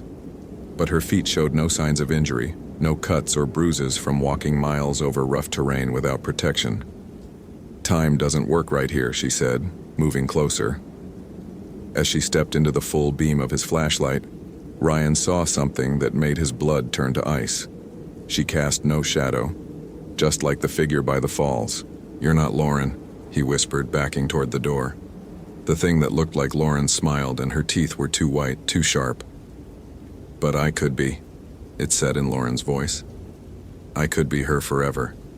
And you could stay here with us. With all of us." The whispers started again, all around him, and Ryan realized with growing horror that they were coming from the walls themselves. Voices of people who had ventured into these woods and never returned. Hikers, campers, maybe other rangers who had followed the wrong trail into the wrong place. Ryan bolted for the door. Ryan burst out of the cabin and ran blindly across the clearing, his flashlight beam bouncing wildly as his boots pounded against the dead grass. Behind him, the thing that wasn't Lauren let out a sound that was part laugh, part shriek, and definitely not human. The forest seemed to close in around him as he plunged back into the trees, branches whipping at his face and uniform. His radio crackled with static and broken transmissions, Martha's voice calling his name, but he couldn't stop to respond. The whispers followed him, growing louder, more insistent. They seemed to come from every direction, surrounding him as he ran. And underneath them he could hear footsteps, not just one set, but many. The sound of pursuit through the underbrush, always just behind him. Ryan's flashlight beam swept frantically ahead, searching for the trail that had brought him here. But the forest looked different now, changed. Trees he didn't remember blocked his path, and the trail seemed to have vanished completely. He was lost. Panic threatened to overwhelm him as he stumbled through the woods, his breath coming in sharp gasps. His rookie training had never covered anything like this. There were protocols for lost hikers, for wild animal encounters, for medical emergencies, but nothing for supernatural pursuit through a forest that defied natural laws. A branch caught his foot and sent him tumbling down a steep embankment, his flashlight flying from his hand and smashing against a tree. The darkness swallowed him immediately, absolute and suffocating. Ryan lay still for a moment, stunned and breathing hard. Above him, the whispers had stopped. The footsteps had stopped. Even the normal sounds of the forest, wind through trees, small animals moving through underbrush, had ceased entirely. In the perfect silence, he heard something that gave him hope. His radio crackling with a clear signal. "Ryan? Ryan, respond. This is Jenkins with the search team. We're at the Fairy Falls trailhead. What's your position?" Ryan fumbled for his radio in the darkness, his hands shaking with cold and adrenaline. "Jenkins, thank God, I don't know where I am. Northeast of the falls, maybe 2 miles. I found evidence of Lauren, but something's wrong out here." Define wrong, Matthews. How could he explain what he'd seen without sounding insane? A rookie ranger reporting ghost sightings in supernatural cabins would end his career before it really started. "I found her boots and what looks like a distress message carved in a tree. But there are other people in the woods. People who shouldn't be here." A pause. Then Jenkins' voice, more serious. "Are you saying you encountered hostile individuals?" Yes, sir. Something like that. Stay put and keep transmitting. We're tracking your signal." But even as relief flooded through Ryan, he heard them again. The whispers, closer than before, and something else. Footsteps approaching through the darkness, slow and deliberate. He wasn't alone in the shadows. A new voice cut through the whispers, weak, terrified, but unmistakably human. "Who's there? Please, if you're real, help me." Ryan froze. This voice was different from the thing in the cabin. This one carried the genuine terror of someone who had been lost and afraid for hours. "Lauren," he whispered into the darkness. "Yes. Oh God, yes. I'm Lauren Hendricks. Are you really there, or am I going crazy?" Ryan felt around on the ground until his fingers found a small LED backup light clipped to his belt. Its narrow beam revealed a figure huddled against a fallen log about 20 feet away. A young woman in hiking clothes, shivering and clearly exhausted. This was the real Lauren. He was sure of it. "I'm Park Ranger Ryan Matthews," he said, moving carefully toward her. "Your parents sent us to find you. Are you injured?" I don't think so, but my feet are freezing." She looked down at her bare feet, and Ryan understood the mystery of the boots. "Something made me take them off. I couldn't help it. They said I had to leave them as markers." "They?" Lauren's eyes were wide with terror in the LED beam. "The people in the woods. They look like hikers, like rangers, but they're not. They're not alive." She grabbed his arm desperately. "You can see them too, can't you? Tell me I'm not losing my mind." "You're not crazy," Ryan assured her, though saying it aloud made the situation feel even more surreal. "I've seen them too. How long have you been out here?" "Since yesterday afternoon, but it feels like days. Time doesn't work right here. They kept leading me deeper into the woods, away from the trail. Every time I tried to go back, they'd appear and block my path." Ryan's radio crackled again. "Matthews, we're getting interference on your signal. Maintain position and keep talking." But as he reached for the radio to respond, the whispers started again. Louder this time, more urgent. And the temperature began to drop rapidly, their breath becoming visible in sharp white puffs. "They're coming back," Lauren whispered, pressing closer to him. "When it gets cold like this, they're coming." Through the darkness around them, Ryan could see shapes moving between the trees. Dozens of them now, surrounding their position. The spectral figures from different eras, all watching, all waiting. And among them, the thing that had worn Lauren's face smiled at him from the shadows. "Now you understand," it said in a voice that carried the echoes of all the others. This is where lost souls come to rest. This is where you'll stay with us." Ryan grabbed Lauren's hand and helped her to her feet. "Can you run?" "I'll try." "Good. Because we're getting the hell out of here." But as they started to move, the spectral figures began to close in, and Ryan realized they might already be too late. The apparitions formed a tightening circle around Ryan and Lauren, their whispered voices growing into a chorus that seemed to come from the very air itself. Some appeared solid enough to touch, while others flickered like candle flames in the darkness. Ryan pulled Lauren close, his LED light sweeping across the surrounding figures. In its narrow beam, he caught glimpses of faces from across decades, hikers who had vanished, rangers who had never returned from patrol, campers who had simply walked into the woods one day and became legend. All of them trapped here. All of them trying to trap others. "There's too many of them," Lauren whispered, her grip on his arm tight enough to leave bruises. But Ryan's rookie determination flared to life. He'd spent 8 months training for emergencies, learning protocols, studying maps and wilderness survival. These things might be supernatural, but they were still connected to this place, this forest. And Ryan knew forests. "The creek," he said suddenly, remembering his topographical maps. "There's a seasonal creek bed about 100 yards south of here, running water. My grandmother always said spirits can't cross running water."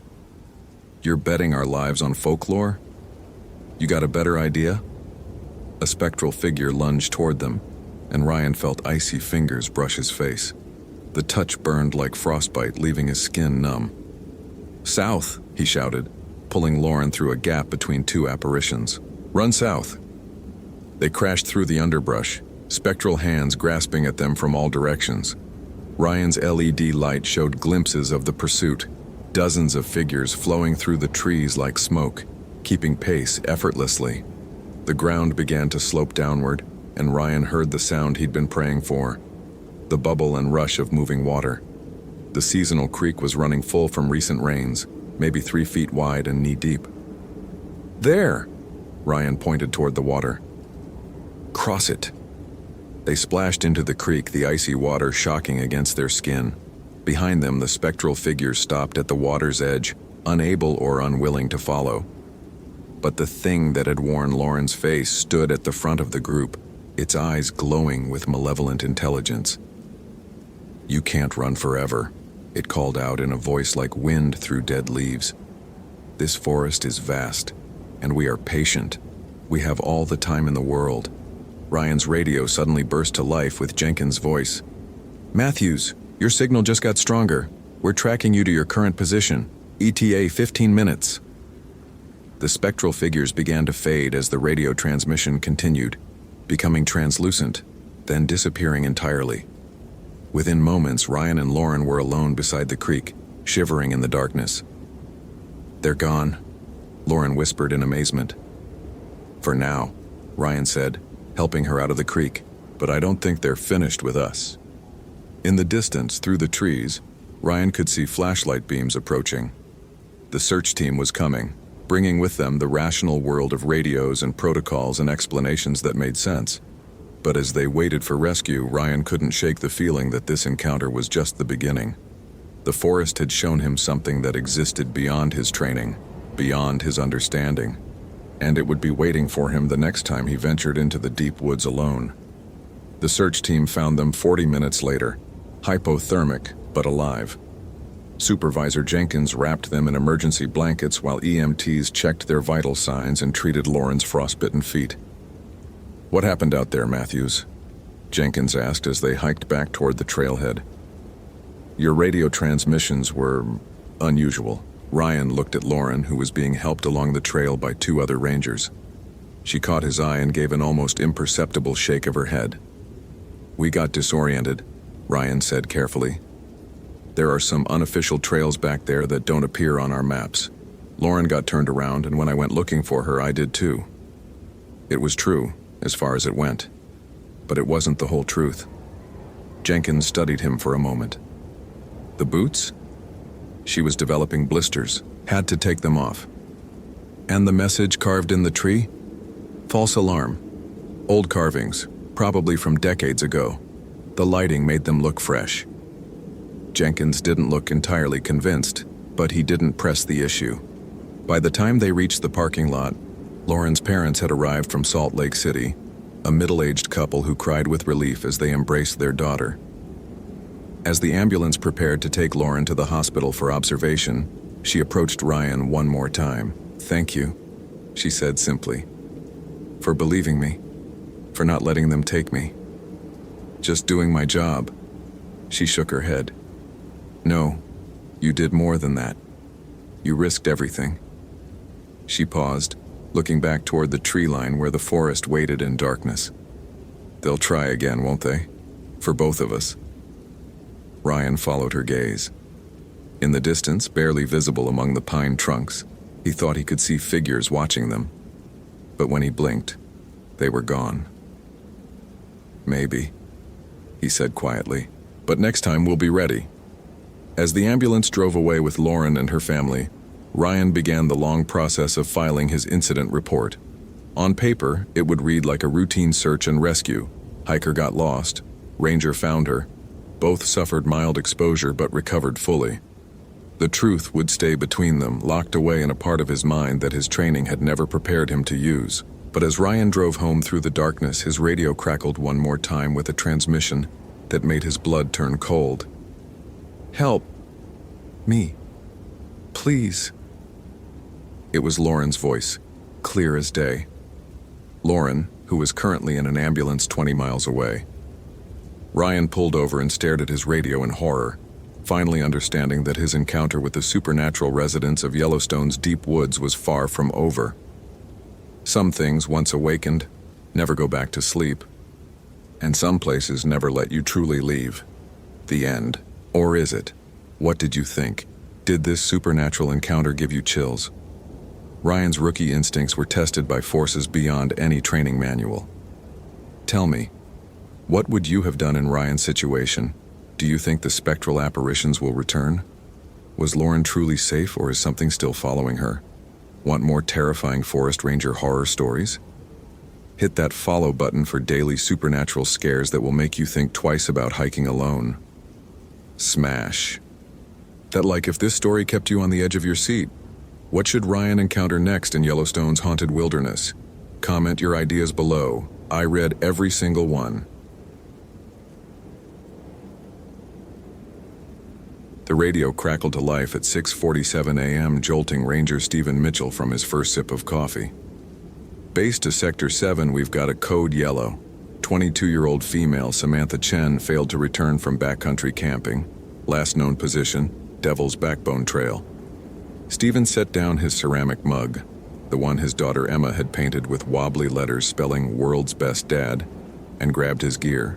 23 years of service had taught him that missing hikers usually meant one of three things: injury, disorientation, or stupidity. Never anything the local ghost stories claimed. Copy base. Weather conditions. Stephen's breath formed small clouds in the crisp October air as he loaded his pack with regulation emergency supplies. First aid kit, emergency blanket, protein bars, and his grandfather's compass, a relic he carried more for sentiment than necessity. Clear skies, temperature dropping to 32 tonight. Family's been calling every hour since midnight. Stephen's jaw tightened. Frantic families always made these situations harder. His phone buzzed with a text from his wife. "Be safe. Emma wants pancakes when you get home." The normalcy of it grounded him as he started up the trail, his Danner boots crunching through fallen maple leaves. The Devil's Backbone Trail stretched 12 miles through some of the most remote wilderness in Shenandoah National Park. Stephen had hiked it hundreds of times, rescued dozens of lost tourists, and never encountered anything more supernatural than a confused black bear. 3 miles in, he found Samantha's campsite. Her North Face tent stood undisturbed, sleeping bag still warm to the touch. A half-eaten granola bar sat on the picnic table beside an iPhone with 23% battery. Technology that should have prevented this entire situation. "This doesn't make sense," Stephen muttered, photographing the scene with his department-issued camera. No signs of struggle, no animal tracks, personal items untouched. His radio squelched. "Any updates, Mitchell?" "Negative. continuing northeast toward the old settlement ruins. Stephen's stomach growled as he pushed deeper into the forest. The ruins, remnants of a 1800s logging community, lay another 2 miles ahead.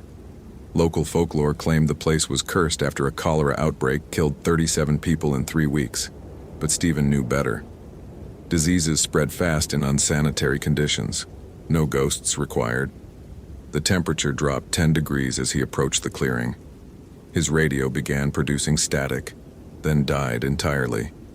"Shit," he whispered, shaking the device. The digital display flickered between numbers that made no sense.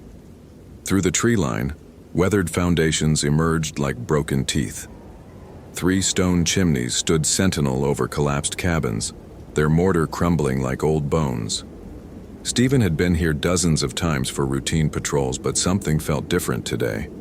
A sound echoed from the largest ruin, a 2-story structure that had once served as the community meeting house. Not wind through broken timbers, but something rhythmic, purposeful. "Samantha," Stephen called, his voice swallowed by the oppressive silence that followed. Even the birds had stopped singing. He approached the doorway, noting fresh scuff marks in the dirt. Size 7 hiking boots, women's. His pulse quickened as he stepped across the threshold, floorboards groaning under his weight. The interior reeked of decay and something else, something sweet and cloying that made his throat constrict. Sunlight filtered through gaps in the roof, illuminating dust motes that danced like tiny spirits. Stephen's rational mind cataloged everything, evidence of recent human presence, but no Samantha. A photograph lay face down on a rotting table. Stephen's hand trembled as he turned it over, revealing a sepia-toned image of the settlement in its prime. Men, women, and children stood in neat rows, their faces somber as Victorian convention demanded. But their eyes were wrong. Every single person stared directly at the camera with expressions of absolute terror. "What the hell?" Stephen's voice cracked as he studied the image. In the background, barely visible, stood a figure that didn't belong. Tall, gaunt, wearing clothes from a different era entirely. His headlamp flickered despite fresh batteries. The temperature plummeted another 15 degrees, turning his breath to fog. Somewhere in the walls, that rhythmic sound continued. Thump, thump, thump, like a heartbeat, or someone knocking. If this story is giving you chills, smash that follow button for more supernatural horror. What would you do in Stephen's situation? Comment below. Stephen's skepticism warred with primal fear as he explored the ruins room by room. In what had been the kitchen, mason jars lined rotting shelves, their contents long since turned to black sludge. But one jar remained clear, filled with water that seemed to move on its own. "Optical illusion," he whispered, but his voice lacked conviction. In the corner, fresh scratch marks scored the wooden walls. Not from animals, the gouges were too deliberate, forming symbols that hurt to look at. Stephen's smartphone, showing 78% battery, suddenly died. The screen went black, then flickered back to life, displaying impossible numbers: 1387, 2594. A woman's voice whispered his name.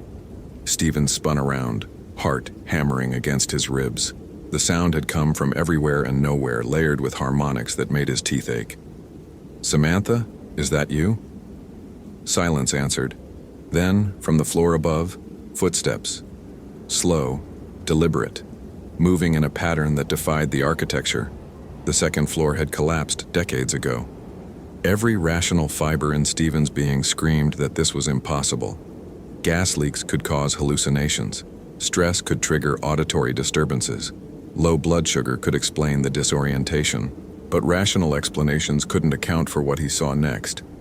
Samantha Chen stood at the top of the non-existent staircase. Her hiking clothes were pristine, face unmarked by a night in the wilderness.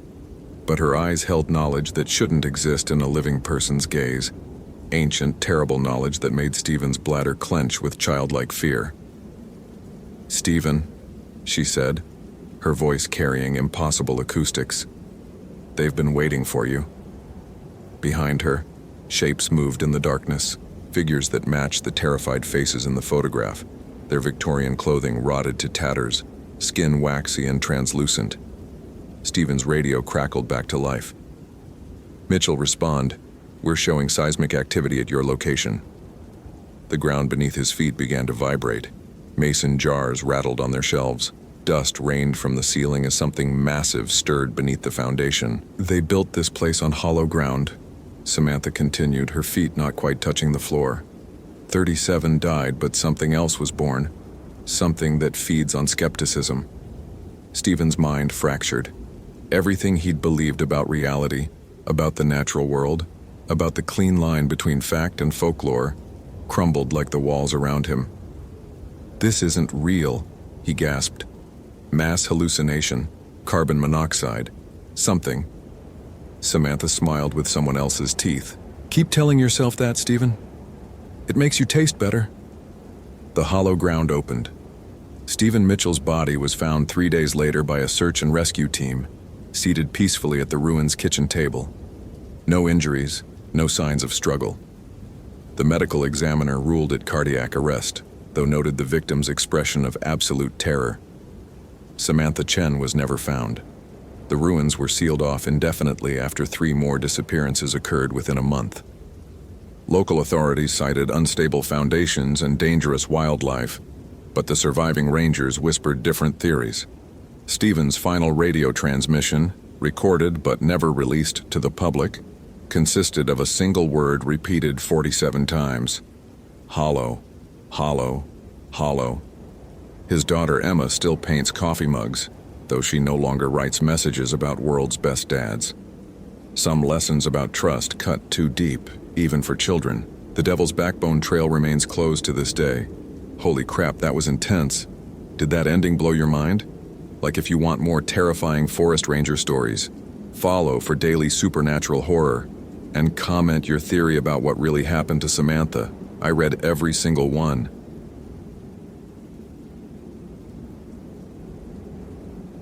The phone's shrill ring cut through the morning stillness of Yosemite's ranger station, startling William from his coffee and incident reports.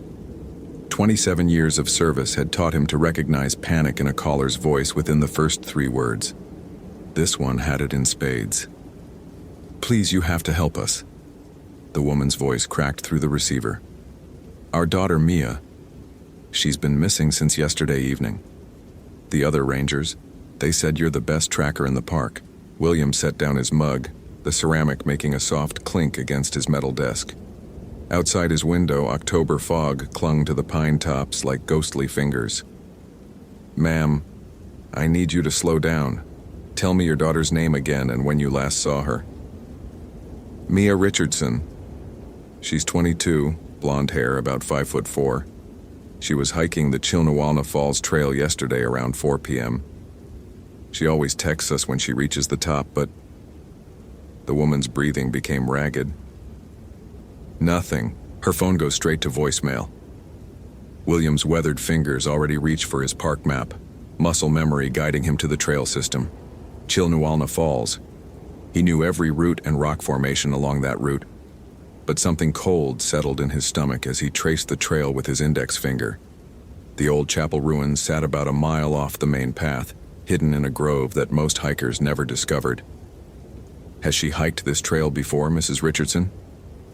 "Many times. Mia loves that waterfall. She's been coming here since she was 12. A man's voice joined in the background. Probably the father, William guessed. "She knows these woods better than most locals." That cold feeling intensified. In his experience, it wasn't the inexperienced hikers who disappeared. It was the confident ones who ventured off marked trails, the ones who thought they knew the mountain's secrets. William strapped on his duty belt, checking his radio, GPS unit, first aid kit, and emergency beacon. The familiar weight of his gear had always been comforting, a reminder of his competence and preparedness. Today, it felt inadequate. "I'm heading out now, Mrs. Richardson. I'll need you and your husband to meet me at the Chilnawalna Falls trailhead in 30 minutes. Bring a recent photo of Mia and anything that might carry her scent." As he hung up the phone, William caught his reflection in the office window. Gray streaks had appeared in his brown hair over the past year, and new lines creased the corners of his eyes. 27 years of mountain rescues, body recoveries, and search operations had left their mark. But he'd never lost anyone on his watch, not permanently. He didn't intend to start now. The drive to the trailhead took him past familiar landmarks. The old ranger cabin where he'd trained as a rookie, the meadow where he'd proposed to Sarah 15 years ago, the turnoff to the visitor center where his daughter Emma had taken her first steps during a family picnic. These mountains weren't just his workplace, they were his home, his sanctuary, his life's work. The Richardson family waited by the trailhead sign, and William's heart clenched at the sight. The mother clutched a photo of a smiling young woman with bright eyes and her father's strong jawline. The father paced in tight circles, his hands shaking as he held a purple fleece jacket. "This is Mia's favorite hiking fleece," Mr. Richardson said, thrusting the garment toward William. "She wore it on every hike." William accepted the jacket, immediately noting the familiar scent of pine sap and the faint sweetness of wild bergamot, plants that grew abundantly near the upper falls. But underneath those natural smells, he detected something else, something metallic and cold that made the hair on his neck stand up. "When did you last speak with your daughter?" William asked, pulling out his incident report pad. 2 days ago, Mrs. Richardson whispered. "She called to tell us about her new job offer. She was so happy, so excited about the future. She said she wanted to hike to her special place to think about her decision." "Special place?" The parents exchanged glances. "There's some old stone buildings she found a few years back," Mr. Richardson explained. "She never told us exactly where, but she said it was peaceful, a place where she could think." William's blood turned to ice water. In 27 years of service, he'd only encountered 3 missing persons cases that involved the old chapel ruins. None of those cases had ended well. The first was a teenage boy in 1995 who'd been found 3 days later, catatonic and unable to speak coherently for weeks. The second was a middle-aged hiker in 2003 whose body was discovered at the bottom of a ravine nearly a mile from the chapel. Despite no logical way he could have ended up there. The third case had never been solved. Janet Morrison, a photographer from Sacramento, had simply vanished near the ruins in 2009. Her camera was found hanging from a tree branch, its memory card containing dozens of photos of empty darkness. "I know the place," William said carefully, not mentioning the chapel's grim history.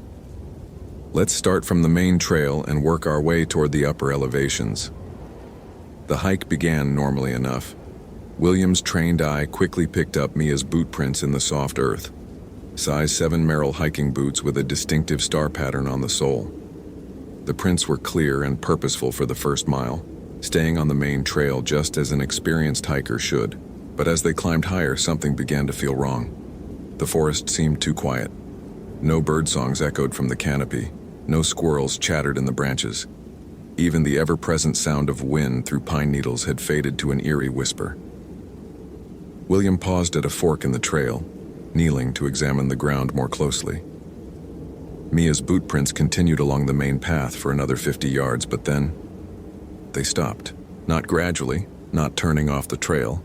They simply ended, as if she'd vanished into thin air. "That's impossible," he muttered, circling the area where the tracks disappeared. His radio crackled with static. "Base to Ranger Williams, come in." "Williams here." "Bill, we just got a call from another hiker. Says he saw a young woman yesterday evening heading toward the old chapel area. Description matches your missing person." William's throat went dry. "Copy that, Base. I'm about a quarter mile from the chapel turnoff now." As he clicked off the radio, he noticed the temperature had dropped at least 10 degrees. His breath now formed small clouds in the air, despite the afternoon sun beating down through the forest canopy. The Richardson parents were still at the trailhead waiting for his updates, trusting him to bring their daughter home safe. The unofficial path to the chapel ruins was barely visible, just a faint depression in the forest floor where decades of curious hikers had worn away the undergrowth. William had walked this path before, always with a sense of unease he'd never been able to explain. Today, that unease felt like a physical weight pressing against his chest. If this story is giving you chills, hit that follow button for more supernatural horror. What would you do in William's situation? Comment below. The chapel ruins materialized through the trees like a fever dream. Built sometime in the 1880s by a reclusive religious sect, the stone structure had been abandoned for over a century. Local records suggested the congregation had practiced unusual rituals, something about communicating with the dead through prolonged fasting and isolation. The sect had disbanded suddenly in 1891 after several members died under mysterious circumstances. Now, only crumbling walls and empty window frames remained, covered in decades of moss and vine growth. But as William approached, he noticed something that made his skin crawl. The moss around the chapel's entrance was dead, not autumn brown, but black, as if it had been burned or poisoned. And there, clear as day in the soft earth before the chapel's doorway, were Mia's boot prints. William keyed his radio. "Base, I've located signs of the missing person at the chapel ruins, requesting backup and medical team to my location." Static answered him. He tried again, adjusting the frequency. Nothing but electronic hiss. His cell phone showed no signal, which wasn't unusual at this elevation. But his GPS unit was acting strangely, the screen flickering between coordinates that placed him miles apart from each other. In 27 years of using park equipment, he'd never experienced a complete electronics failure. The chapel's interior was darker than it should have been, given the broken roof and missing walls. William clicked on his high-powered flashlight, sweeping the beam across the stone floor. Ancient wooden pews sat in perfect rows, as if waiting for a congregation that would never return. At the far end of the chapel, a stone altar bore dark stains that William tried not to think about too closely. But it was the walls that made his blood freeze. Scratched into the stone, covering every available surface, were hundreds of names and dates. Some were old enough to be barely visible, worn smooth by time. Others looked fresh, carved deep into the rock with desperate precision. And there, near the altar, etched in letters still sharp with newness, MIA, Richardson, October 15th, 2018, yesterday's date. William's flashlight beam trembled as he swept it across the altar. Mia's backpack sat propped against the stone, her water bottle and energy bars still inside. Her hiking boots were placed neatly beside it, laces tied in perfect bows. But no sign of Mia herself. A sound echoed from deeper in the chapel, not quite a whisper, not quite a moan. It seemed to come from everywhere and nowhere, reverberating off the stone walls in a way that made William's teeth ache. His rational mind, trained by nearly 3 decades of search and rescue work, tried to process what he was seeing logically. Someone had obviously been here with Mia. Someone had forced her to carve her name in the wall, then taken her boots and equipment. This was a kidnapping, not a supernatural occurrence. But rational thought became harder to maintain as the temperature continued to drop. His breath now came out in thick white puffs, and frost began forming on the stone walls despite the October afternoon heat outside. The whispering sound grew louder, resolving into what might have been words in a language William didn't recognize. And underneath it, barely audible, he heard something that made his heart stop. A young woman's voice, calling for help.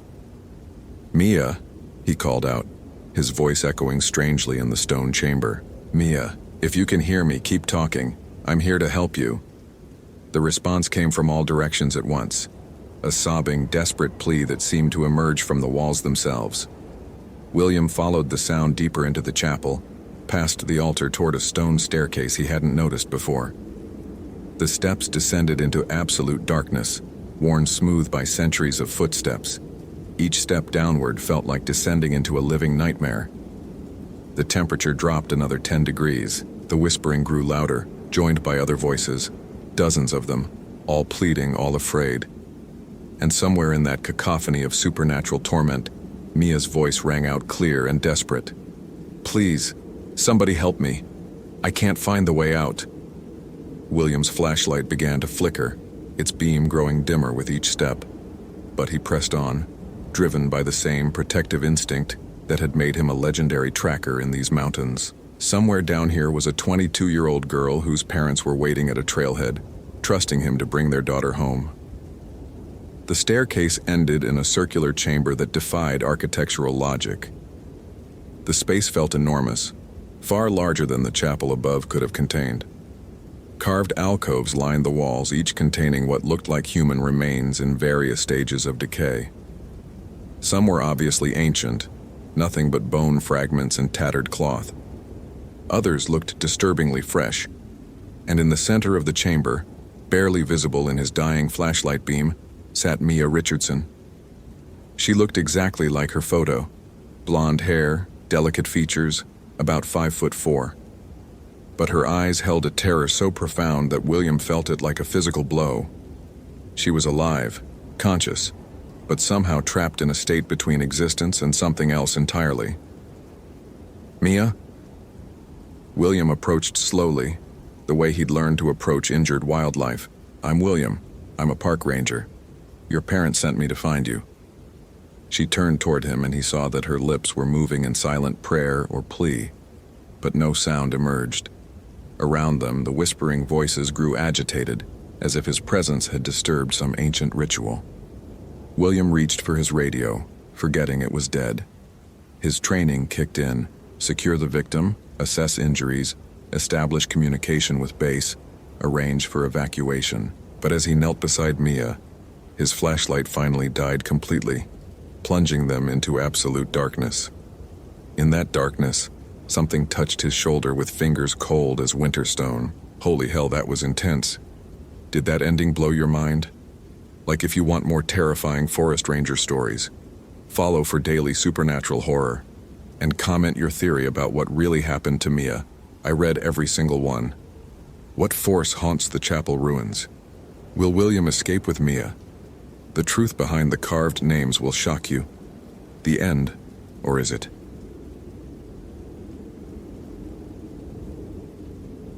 Mark Thompson adjusted the weight of his patrol pack against his shoulders, the familiar 40-pound burden feeling heavier than usual as he traced the familiar contours of Hurricane Ridge Trail.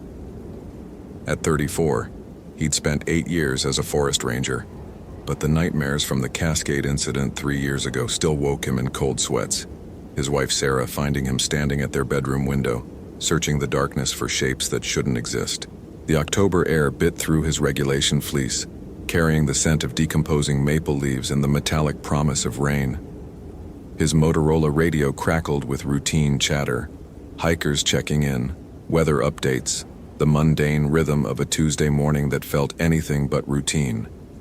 Base to Thompson, we've got a solo hiker.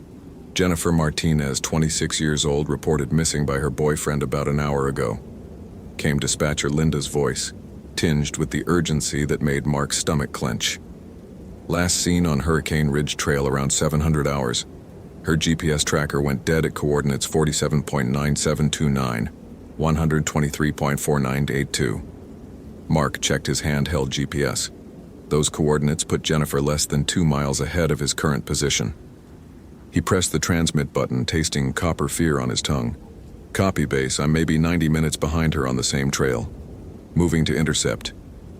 What Linda couldn't know, what Mark's incident reports never mentioned, was that Hurricane Ridge Trail had taken 3 people in the last 18 months, all during overcast mornings, all without a trace, all leaving behind only scattered personal belongings and the lingering sense that something had been watching from the tree line. Mark's pace quickened, his red-winged boots finding purchase on the damp earth as memories of the Cascade incident flooded back unbidden. The way shadows had moved independent of their sources, the temperature drops that made no meteorological sense, the whispers in languages that predated human speech. His therapist called it PTSD. Mark called it preparation. The trail curved sharply around a massive Douglas fir, and Mark's breath caught in his throat as he spotted Jennifer's bright yellow North Face jacket draped over a fallen log, positioned with an almost ceremonial precision that made his skin crawl. No hiker abandons their jacket in 40-degree weather, not unless something made them run. Mark keyed his radio with trembling fingers. Base, I've located Jennifer's jacket. No sign of the subject. Coordinates 47.9731, 123.4979. Beginning systematic search pattern. Copy, Thompson. SAR team is 40 minutes out. Maintain radio contact every 15 minutes. But as Mark approached the jacket, he noticed what would haunt him for the rest of his life. The shadows cast by the surrounding trees were pointing in the wrong direction, defying the pale morning sun filtering through the canopy. They reached toward the jacket like grasping fingers, and in their depths, something moved with predatory intelligence. His iPhone showed 8:47 a.m., full signal strength, battery at 83%. All normal except for the timestamp on Jennifer's last Instagram post, uploaded at 8:52 a.m., 5 minutes in the future, showing a photo of Hurricane Ridge Trail that had been taken in complete darkness. Mark's hands shook as he photographed the scene, each camera flash revealing shadows that seemed to recoil and reorganize, as if the darkness itself was alive and learning. His wedding ring felt ice cold against his skin, and the photo of his 4-year-old daughter Emma tucked in his chest pocket seemed to burn with protective desperation. The forest had gone completely silent. No bird calls, no insect buzz, no wind through the branches, creating a vacuum of sound that made Mark's ears ring and his heart hammer against his ribs. This was how it had started at Cascade. The unnatural quiet, the wrongness that settled into his bones like winter. "Thompson, what's your 20? Linda's voice crackled through the radio, distorted by static that formed almost recognizable patterns. "Still at the jacket location," Mark replied, surprised by how steady his voice sounded despite the terror clawing at his throat. "Linda, I need you to run a check on previous disappearances on Hurricane Ridge Trail. Cross-reference with weather conditions and time of day. Thompson, stay focused on the current search. Sayar is 28 minutes out." But Mark was already moving deeper into the forest, following a trail of disturbed vegetation that led away from the established path. Jennifer's footprints were clearly visible in the soft earth. Nike running shoes, size 7, moving at a steady pace initially, then breaking into an irregular sprint pattern that suggested panic.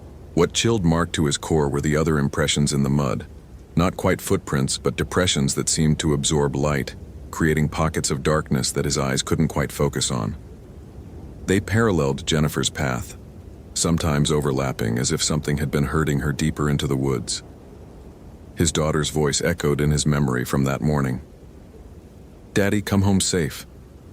The shadows in my room moved funny last night." Emma had always been sensitive to things adults learn to ignore, and Mark felt a surge of protective rage that temporarily overwhelmed his fear. The trail led to a small clearing dominated by an ancient cedar stump, easily 12 feet across, its surface carved with symbols that hurt to look at directly. They seemed to shift and writhe when viewed peripherally, resembling letters from no alphabet Mark recognized, yet somehow conveying meaning that bypassed language entirely. Jennifer's iPhone lay in the exact center of the stump, screen cracked but still functional, displaying a video that had been recording for 37 minutes. Mark's hands shook as he pressed play, knowing he was about to witness something that would shatter his understanding of reality. The video showed Jennifer walking the trail normally, then suddenly stopping and looking around with growing confusion. "That's weird," her recorded voice said. "I swear I just passed the same tree." The camera panned to show familiar landmarks, but they were arranged wrong, as if the forest itself had been reshuffled like puzzle pieces. Then Jennifer's breathing became ragged, panicked. Oh God, something's wrong. The shadows. They're moving. They're following me." The camera shook violently as she ran, capturing glimpses of darkness that flowed between the trees like liquid, always staying just out of direct view. The recording ended abruptly with Jennifer's terrified scream and the sound of something large moving through the underbrush. Not footsteps, but a sliding, flowing motion that made Mark's blood freeze. If this story is giving you chills, hit the follow button for more supernatural horror. What would you do in Mark's situation? Comment below. Mark's radio erupted with static, Linda's voice barely recognizable through the interference. "Thompson, respond. Readings. Unusual electromagnetic. Can you..." The temperature plummeted 20 degrees in as many seconds, Mark's breath misting as frost began forming on the surrounding vegetation despite the morning sun. This was exactly how it had started at Cascade, the rapid temperature drop, the electromagnetic interference, the sense of reality becoming negotiable. His iPhone screen flickered and died, the battery indicator dropping from 83% to 0 in seconds. His GPS unit followed suit, the screen going black as the device became ice cold in his hands. Even his analog compass spun wildly before settling on a direction that couldn't possibly be magnetic north. "Jennifer!" Mark called out, his voice swallowed by the unnatural silence. "Jennifer Martinez, Forest Service, call out if you can hear me." The response came not as a human voice, but as a sound like wind through dead leaves, forming words in Jennifer's voice. "Help me, Mark. They won't let me leave. They're hungry and they've been waiting so long." Mark spun toward the sound, his maglite beam cutting through shadows that seemed to have substance, revealing Jennifer standing at the edge of the clearing. But something was wrong with her appearance. She flickered like a bad television signal, sometimes solid, sometimes translucent, her eyes reflecting light like an animal's. "Jennifer, it's okay. I'm Ranger Thompson. I'm here to help you." Mark kept his voice calm, professional, even as every instinct screamed at him to run. "Can you walk toward me?" Jennifer's form solidified slightly, and Mark could see tears streaming down her face. "I can't. They won't let me. They say I have to choose. Stay forever or give them someone else. They remember you, Mark. They remember what you did at Cascade." The shadows around the clearing began to move with purpose, forming shapes that suggested familiar figures. His SAR team members who had vanished 3 years ago, their faces twisted with accusation and hunger. Mark's therapist had been wrong. This wasn't PTSD. This was unfinished business. "What do they want?" Mark asked, though he already knew the answer with the certainty of recurring nightmares. "A trade," Jennifer whispered, her voice growing fainter. "A life for a life, someone who knows their true nature, someone who escaped when he should have stayed." Mark's hand moved instinctively to his chest pocket, feeling the photo of Emma and Sarah. He thought of his wife making coffee that morning, humming off-key to the radio. He thought of Emma's sleepy goodbye hug, her small arms wrapped around his neck, whispering, "I love you, Daddy."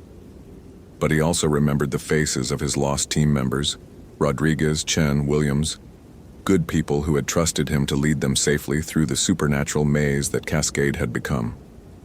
He'd escaped that nightmare by pure luck and cowardice, leaving them to a fate worse than death. "I won't trade an innocent life for mine," Mark said firmly, surprised by his own conviction. "If they want me, I'm here. Let Jennifer go." The shadows recoiled as if struck, and Jennifer's form became more solid.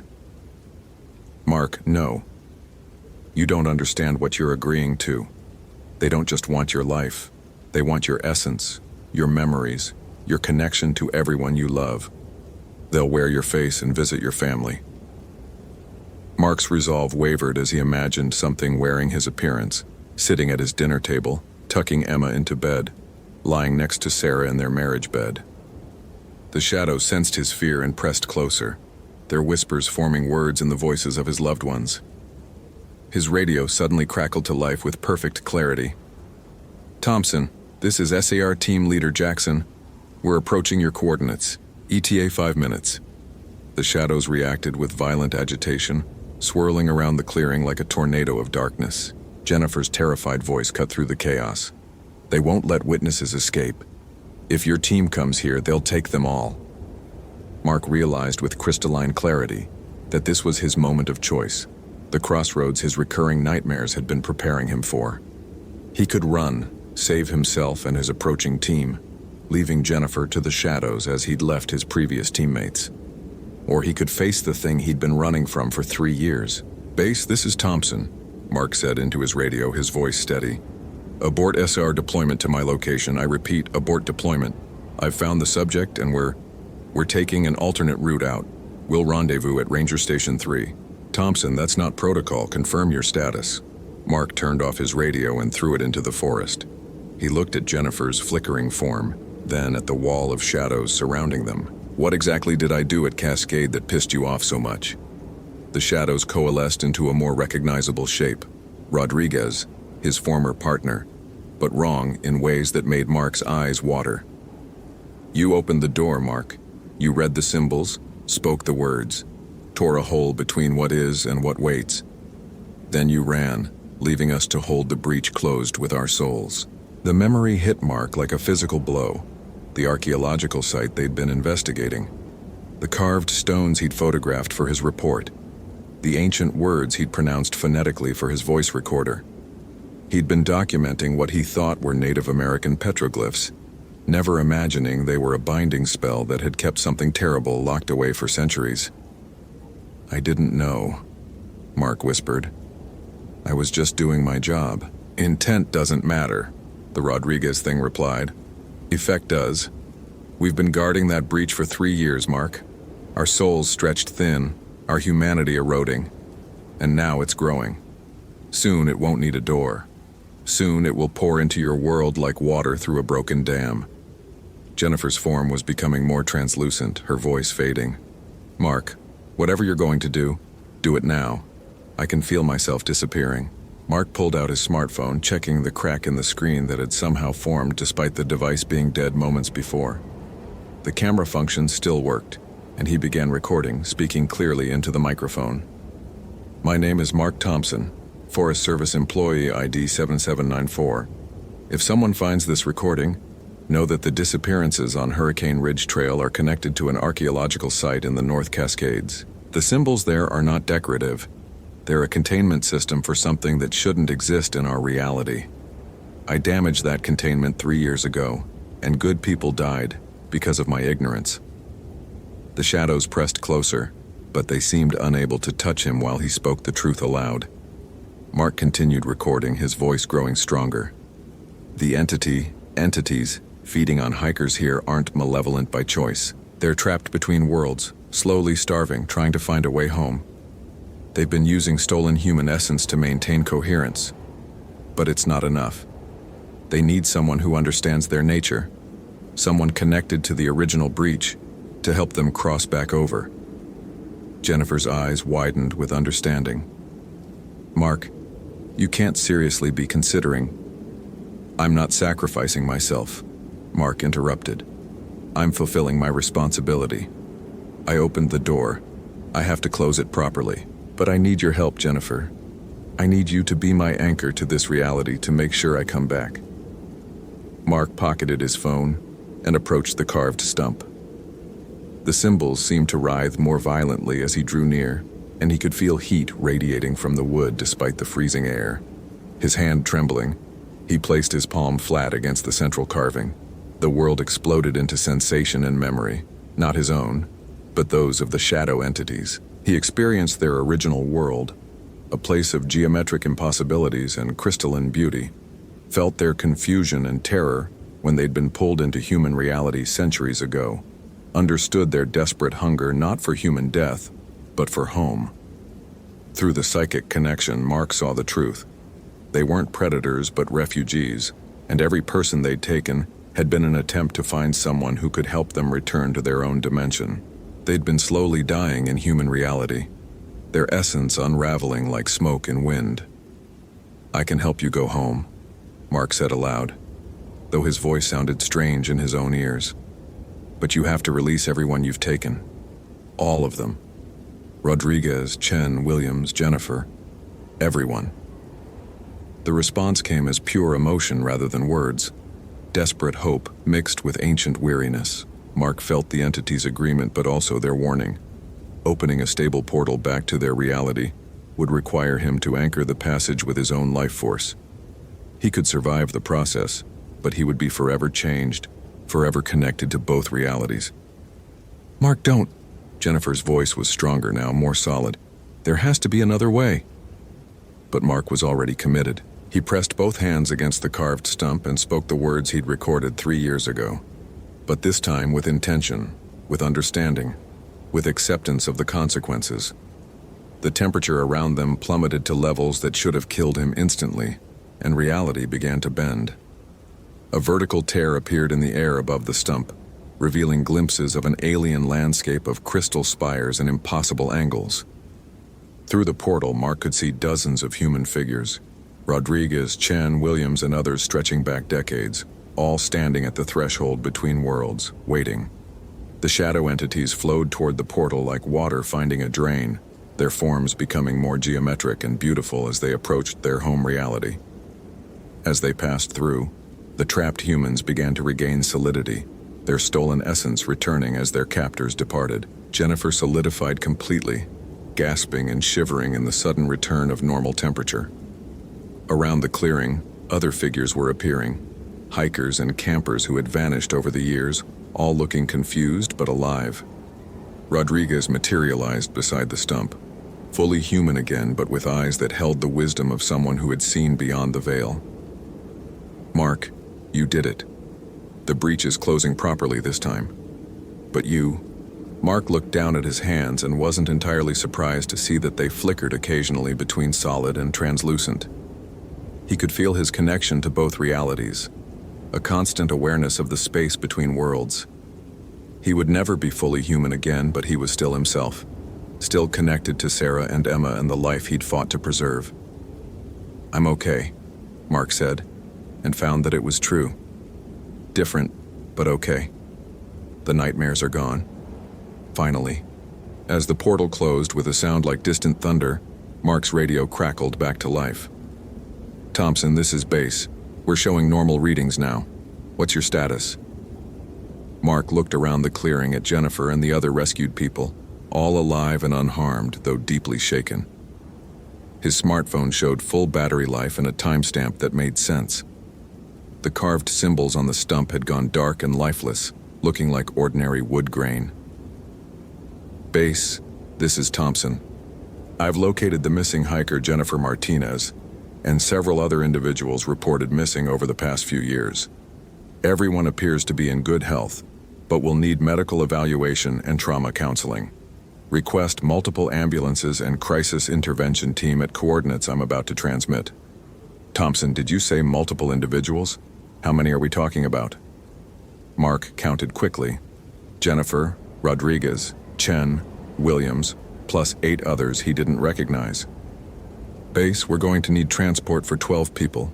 And base? Cancel the archaeological survey scheduled for the North Cascades site. Mark it as permanently off limits for public safety reasons." "Copy, Thompson. EMTs are en route. Can you provide more details on how you located so many missing persons?"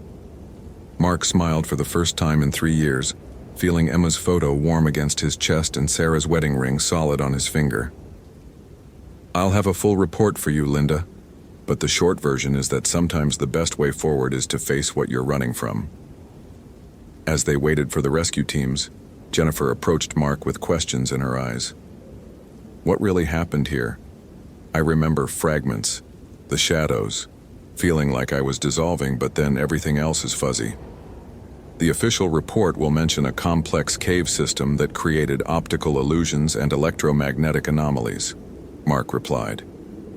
"People got disoriented, took shelter in natural formations, eventually found their way to a common exit point.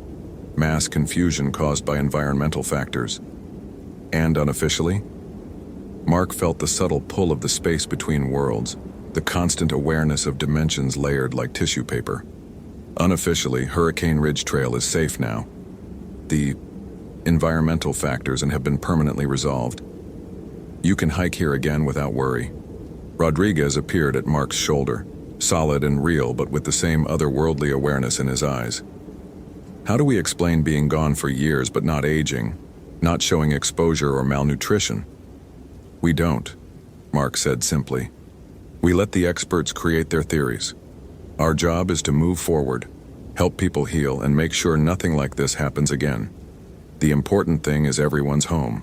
As the sound of approaching helicopters grew louder, Mark felt his phone vibrate with an incoming text from Sarah. "Saw the news about multiple rescues on Hurricane Ridge. Please tell me you're safe. Emma keeps asking when Daddy's coming home." Mark typed back with hands that barely flickered now. "Coming home soon. The nightmares are over. Tell Emma her daddy caught the monsters and they won't bother anyone anymore. I love you both more than words can say." The response was immediate. "Love you too. Dinner's at 6. Emma made you a welcome home card." Mark pocketed his phone and looked up through the forest canopy at the autumn sky, finally clear of unnatural shadows. He could hear the EMTs calling out as they approached through the trees, voices full of professional concern and human compassion. For the first time in 3 years, Mark Thompson felt like he was exactly where he belonged, caught between worlds but anchored by love, forever changed but essentially himself, guardian of secrets that would keep his family and his world safe. The shadows between the trees were just shadows again, and that was the greatest victory of all. Damn, that was intense. Did that ending blow your mind? Like, if you want more terrifying forest ranger stories, follow for daily supernatural horror, and comment your theory about what really happened to Jennifer. I read everyone.